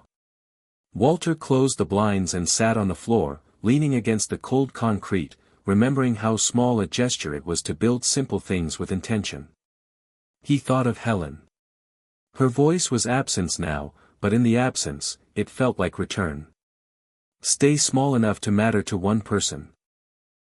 Bold enough to matter to many. The afternoon found him at the senior center, where he taught a purpose drill session, showing elders and teens how to build small tendrils through sand and timed circuits. In the rest of their lives, they had built houses, raised children, driven roads. Today, they were building stories. A woman with wavelengths in her eyes finished her drill, and it glowed. She said, "He's shining." She meant the drill, but Walter felt it in her, like warmth. And something cracked again, maybe a fissure. Maybe relief. Back in the garage, Jesse adjusted the wiring.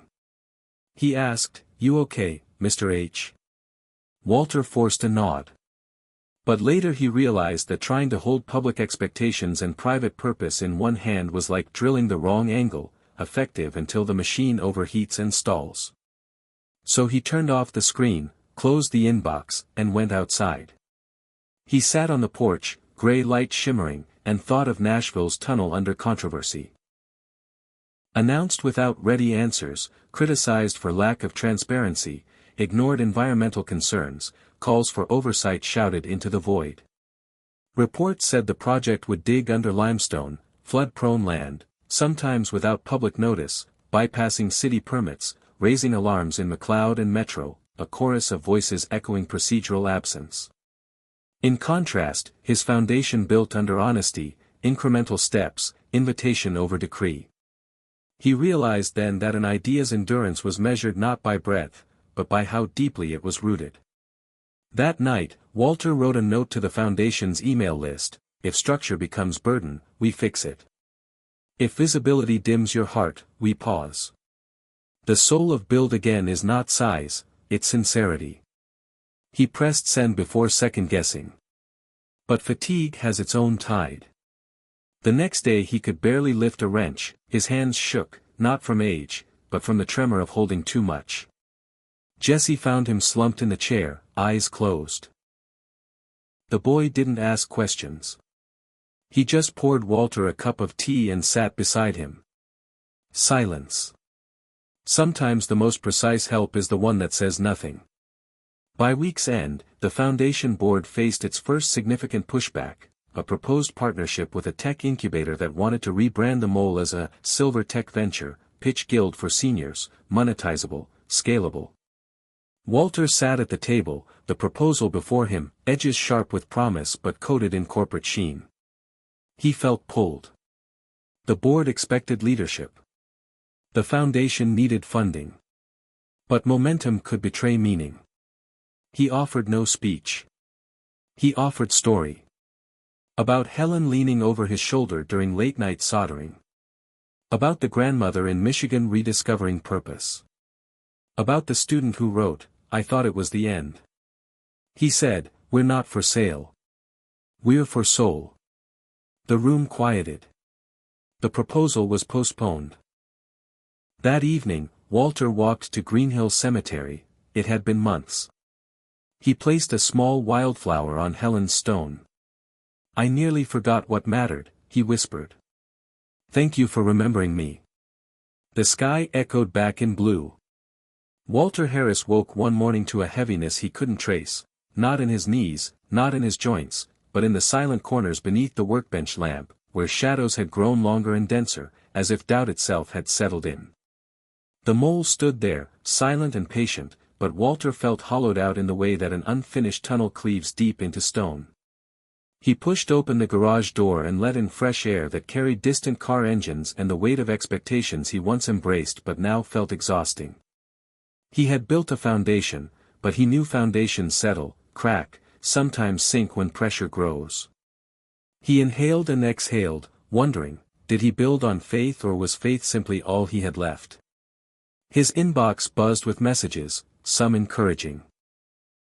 Small towns wanting to join the mobile workshops, city officials exploring options for safe indoor versions of the mole method. Others demanded more, funding committees requesting detailed budgets, insurers asking for risk mitigation plans, and even a journalist querying whether the Build Again Foundation had become too broad, too diluted, too generic. Walter stared at the screen, shut it down, and closed the laptop with a heavy sigh. He had started the foundation to share hope, not spreadsheets, but the numbers into form filled the silence with cold urgency. Then came a phone call from an old colleague, a retired teacher he once mentored, who now listened with quiet weight. "Don't lose yourself in the noise of publicity," the friend said. "Remember what made the journey real." Walter closed the blinds and sat on the cold garage floor, leaning against concrete. He thought of Helen's steady voice during late-night soldering sessions. "Stay small enough to matter to someone, bold enough to matter to many." He clasped those words close. That afternoon found him at the senior center, leading a purpose drill workshop. Elders and teens dug tiny tunnels in sand with battery-powered drills, each telling why they dug, one for reconnection, another for rediscovery, another for renewal. When a soft glow appeared in the drill, one of the participants whispered, "He's shining."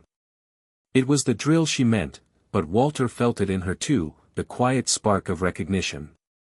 Later, back in the garage, Jesse tinkled wires with precision and asked, "Mr. H, you okay?" Walter forced a nod. Then, that evening, over a cup of tea on the porch, he watched the sunset and thought of the tunnel controversy in Nashville, announced with bravado but ridden with environmental risks, lack of transparency, lack of public input, and rushed approvals under a flood-prone limestone bedrock. His own work was built underground too, but with invitation, clarity, structure. Not as fast as possible, but as honest as necessary. That night, he typed a message to the Foundation's community: "If structure becomes burden, we repair it. If visibility dims your heart, we pause. The soul of Build Again isn't size, it's sincerity." He pressed send before self-doubt could silence him. The next morning, his hands trembled, not from weakness, but the tremor of holding too much. He sat slumped in his chair. Jesse didn't ask. He simply placed a cup of tea in Walter's hand. Sometimes the most precise help is the one that asks nothing. Later, the board faced a decisive moment. A tech incubator proposed a partnership to rebrand the mole as a silver tech venture, marketable, scalable, monetizable, comfortable. It meant renaming the mole method, putting logos on tools, packaging senior innovation as a retirement trend. At the board meeting, Walter held no speech. Instead, he shared stories. The late nights with Helen in the garage, the Michigan machinist who built a windmill again, the student who wrote, "I thought it was the end." He said softly, "We are not for sale. We are for soul." A hush fell. The proposal was tabled. That evening, Walter went to Greenhill Cemetery for the first time in months. He placed a wildflower on Helen's headstone. "I almost forgot what mattered," he whispered. "Thank you for helping me remember." The sky listened with pale indifference. Walter Harris lay awake long before dawn, though he wished he could sleep. The garage light, dim behind the curtains, pulsed like a heartbeat he couldn't still. Tools lay silent, letters stood still, and in every corner, the lingering weight of expectations pressed in on him. He had built. He had shared. He had connected, but now the engine seemed to sputter, not from lack of purpose, but from exhaustion. He wondered if maybe he'd run too far. Maybe he'd gone too deep. Maybe some tunnels aren't meant to be finished. But he loved the quiet conviction, build anyway. He rose, mist thick on the windows, and stumbled into the kitchen. The photo of Helen sat on the counter. Her smile, in that stillness, felt like a question. Was I losing it? He didn't want to be fragile. He didn't want to disappoint Kyle, Jessie, the grandmother who'd written she built again. But they leaned in to sustain, he stood at risk of giving out. After years of rumor that aging meant fade, he didn't want to prove them right for a different reason. He poured water into the kettle and waited for the whistle, as if waiting for a signal to remind him who he was. He went out to the garage at first light. The mole looked ordinary, covered in dust. He picked up a wrench. It weighed more than he remembered. His fingers shook. He set it down. He couldn't make a bolt hold. He stared at the wall of letters, 100 messages of gratitude, 10 of impatience, a few of disappointment. One note, scribbled by hand, why did you stop? No signature. Not a critique. A question. And there it was, doubt. He closed the garage door, left it locked. He walked outside, fingers tangled. He needed air. He found himself walking to the neighborhood park. The sun bled into the sky. A few dogs chased sticks. A kid learned to ride a bike. Moms coached. Lifetimes played out before him. He realized that his fall wasn't about failure, it was about forgetting to breathe. He had built momentum outward, momentum only he could feel. But he'd left himself behind. When he got home, he didn't retreat. He reached for the laptop and opened the community board for the Build Again Foundation. The comments had piled up, stories, questions, thanks, and then one, Mr. Harris, I'm scared to start again. Because what if I can't finish? It wasn't expectation. It was fear. That same fear. He stared at it. Then opened a blank email.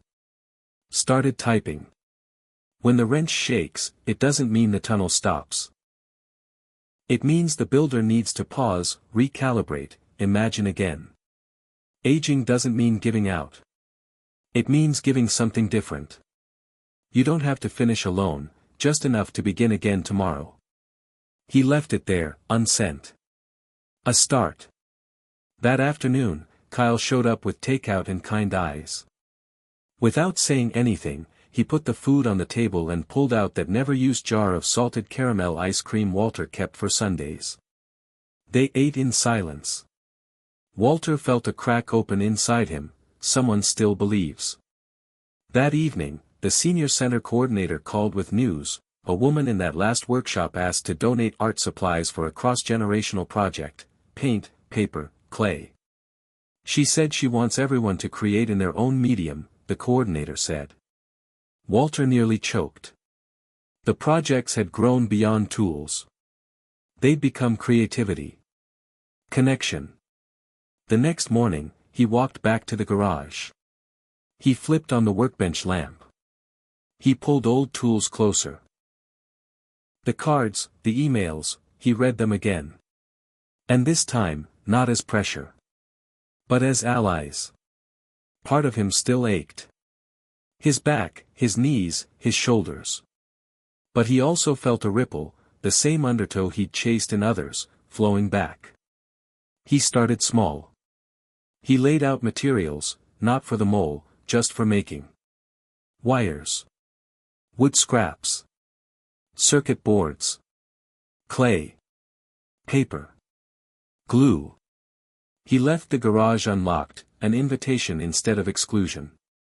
By noon, Jesse showed up, cautious. "Hey," he said. "You, want to build something?"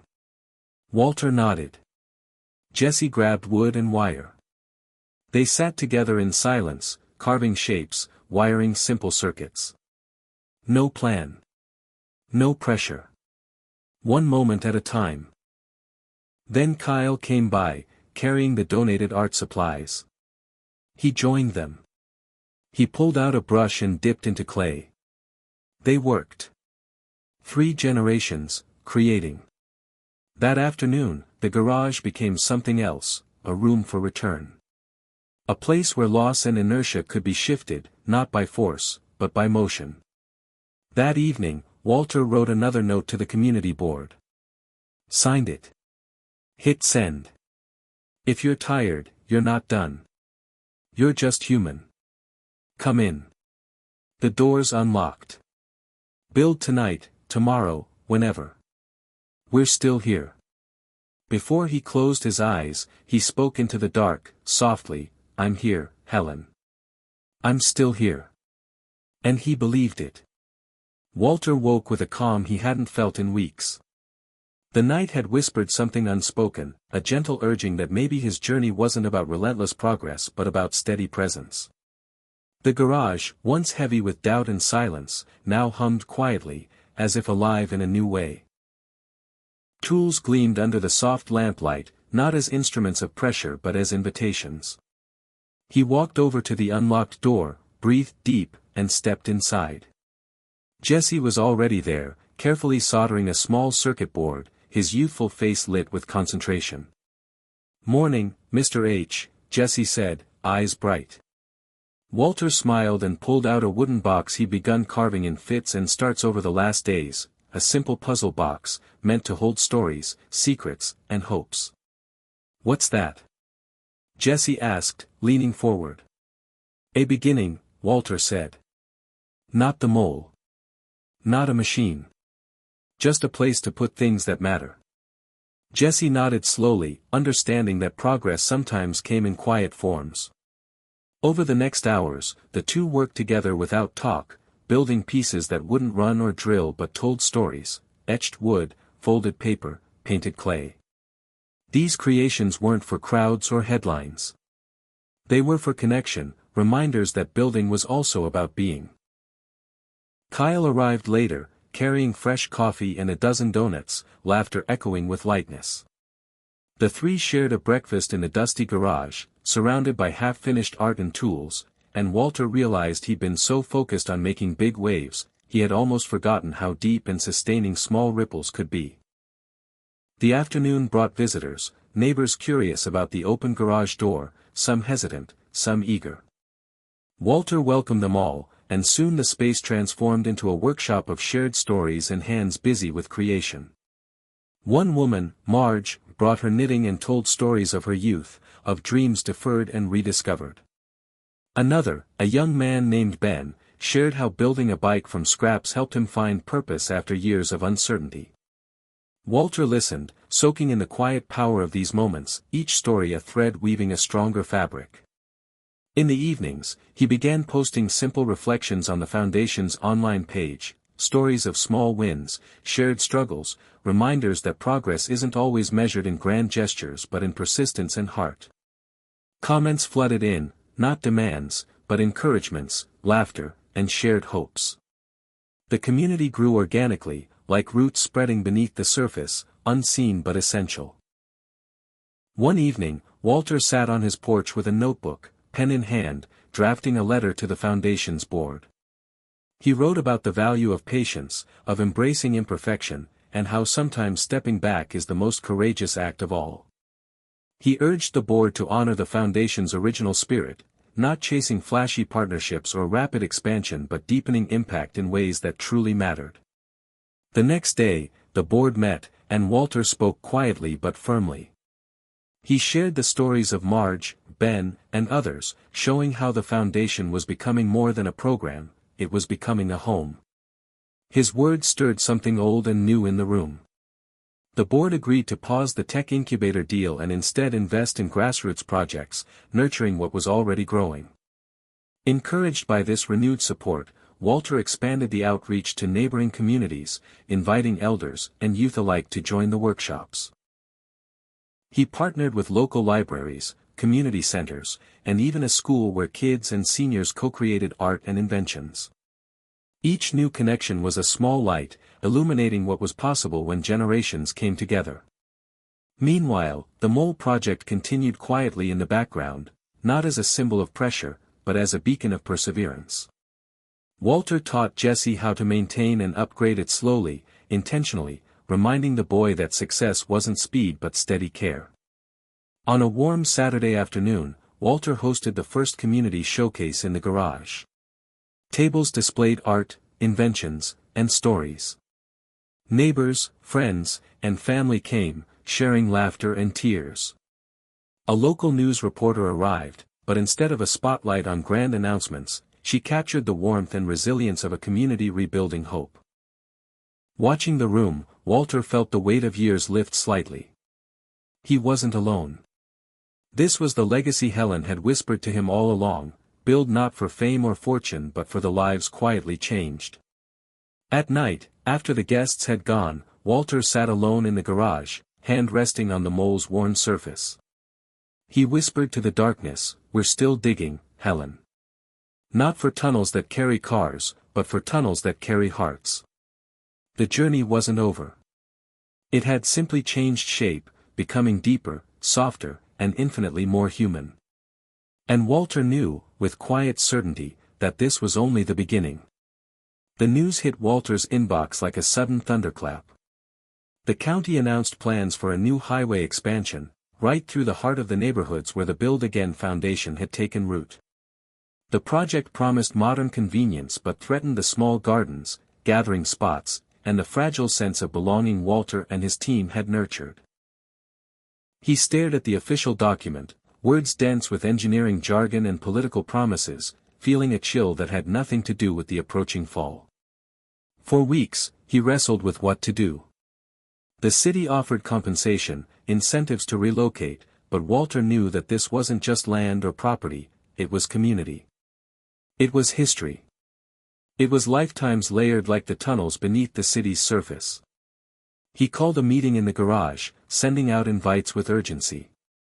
The room filled quickly, elders, neighbors, local leaders, and the young people who had become part of the workshops. Faces reflected worry, anger, confusion, but also determination. Walter stood before them, heart pounding but voice steady. "This isn't just about roads," he said. "It's about who we are, what we choose to protect. We've built more than tunnels, we've built trust. And that's not something they can pave over." The group decided to take action. They would attend public hearings, organize petitions, and tell their stories to anyone who would listen. Walter coordinated with lawyers, environmentalists, and local historians, weaving together a tapestry of advocacy rooted in respect, facts, and hope. But resistance wasn't easy. City officials dismissed them as nostalgic obstacles to progress. Media outlets painted them as a small, sentimental group opposing growth. Some neighbors grew discouraged, fearing the inevitability of change. Walter himself felt the weight of years pressing hard. Yet, in these moments, Elon Musk's words echoed in his mind, "When something is important enough, you do it even if the odds are not in your favor." Inspired, Walter crafted a video featuring workshop participants sharing what the neighborhood meant to them, stories of renewal, intergenerational bonds, and the quiet power of place. The video spread online, gaining traction beyond local borders. Letters poured in from supporters across the country, people who saw in this fight a reflection of their own fears and hopes. One message, from a retired engineer in Ohio, read, "Thank you for reminding us that progress doesn't have to erase our past." Bolstered, the group held peaceful demonstrations, community art projects, and open forums inviting dialogue between residents and planners. Walter was invited to speak at a city council meeting. Standing at the podium, looking out at skeptical faces, he told the story of the mole and the foundation, not as a protest but as a plea for coexistence. "We aren't against progress," he said. "We are for progress that honors the people it affects. That listens before it builds. That builds not just roads, but relationships." The speech sparked a shift. Some officials agreed to revisit plans, to consider alternative routes and green spaces. The fight wasn't over, but a door had opened. Meanwhile, Jesse, inspired by the activism, designed a small-scale model of a tunnel system that preserved the green spaces above. It was simple but innovative, a symbol of compromise and creativity. Walter shared it with the city planners, a gesture bridging dreams and reality. At home, Walter found renewed energy in the daily workshops.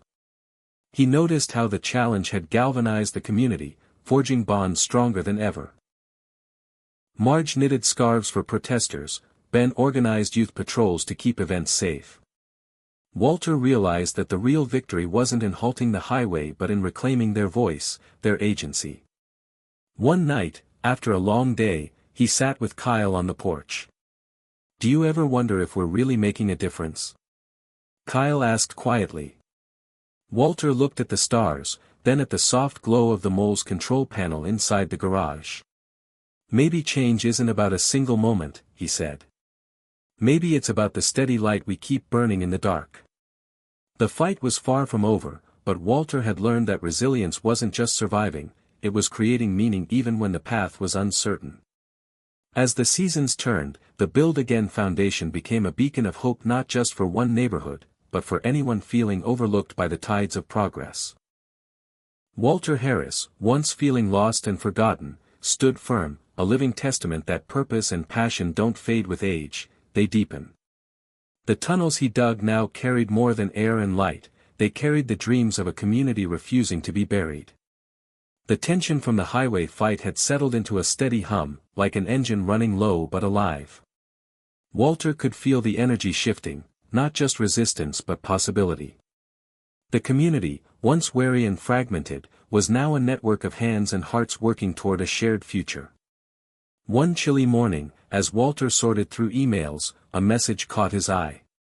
It was from a local university's engineering department, an invitation to collaborate on a project combining sustainable urban planning with community needs. Walter's pulse quickened. For years, he had felt sidelined, his age seen as a barrier. Now, a chance to bring the spirit of the mole and the foundation's grassroots work into academic innovation felt like the next chapter he hadn't dared imagine. At the first meeting, Walter entered the sleek campus building, nerves tempered by resolve. He was greeted by Dr. Maria Lopez, a warm, sharp-eyed urban planner who believed in the power of community voices. "We've been following your work," she said, shaking his hand firmly. "There's something real here. Something the textbooks miss." The collaboration began slowly, design sessions mixing city officials, students, and locals. Walter shared stories from the workshops, the fight against the highway, and the quiet power of building together. Engineers sketched tunnels that preserved green spaces, art spaces, and walkways above ground. They proposed modular, adaptable systems that could grow with the neighborhood's needs.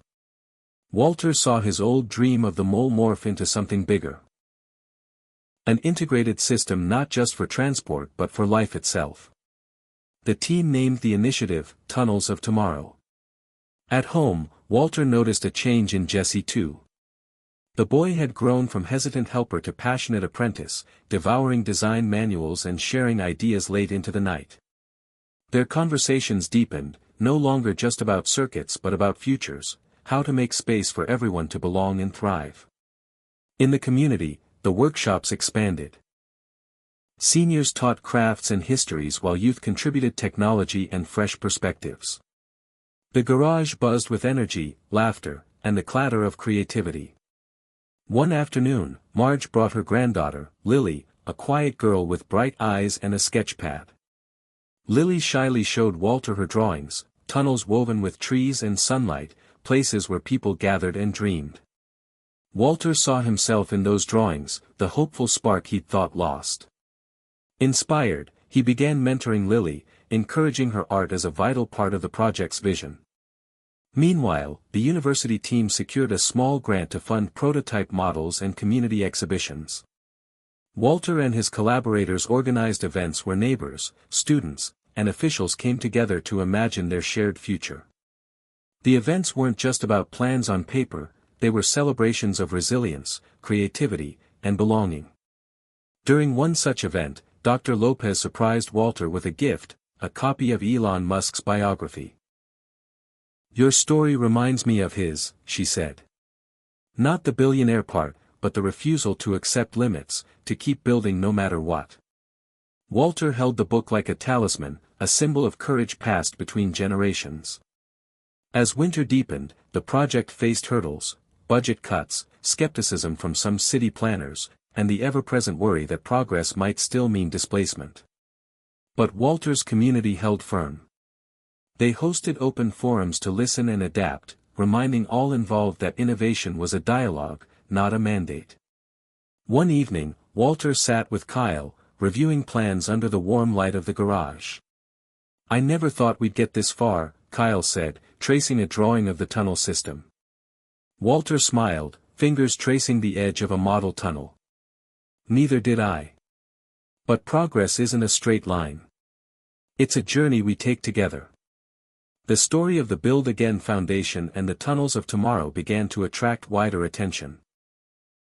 Local media featured Walter's work not as a final victory but as a living process, proof that aging and community, innovation and heart, could coexist and thrive. Emails arrived from other cities wanting to replicate the model. Invitations came for Walter to speak at conferences, sharing his journey from isolation to impact. Walter found himself standing before crowds not as a forgotten elder but as a beacon of possibility. One night, as snow gently fell outside, Walter sat by the window, the mole quietly humming behind him. He thought of Helen and the moment when he'd almost given up. He realized that the tunnel he'd dug wasn't just beneath the ground, it was inside himself, a path from doubt to hope, from silence to voice. The future was still unwritten, but for the first time in a long time, Walter felt ready to keep building.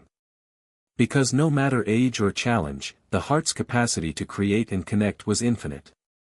And that was a legacy worth digging for. Hit subscribe and leave a comment with where you're watching from. This story might just spark a new beginning. What's one thing that always pushes you forward, even when things get tough?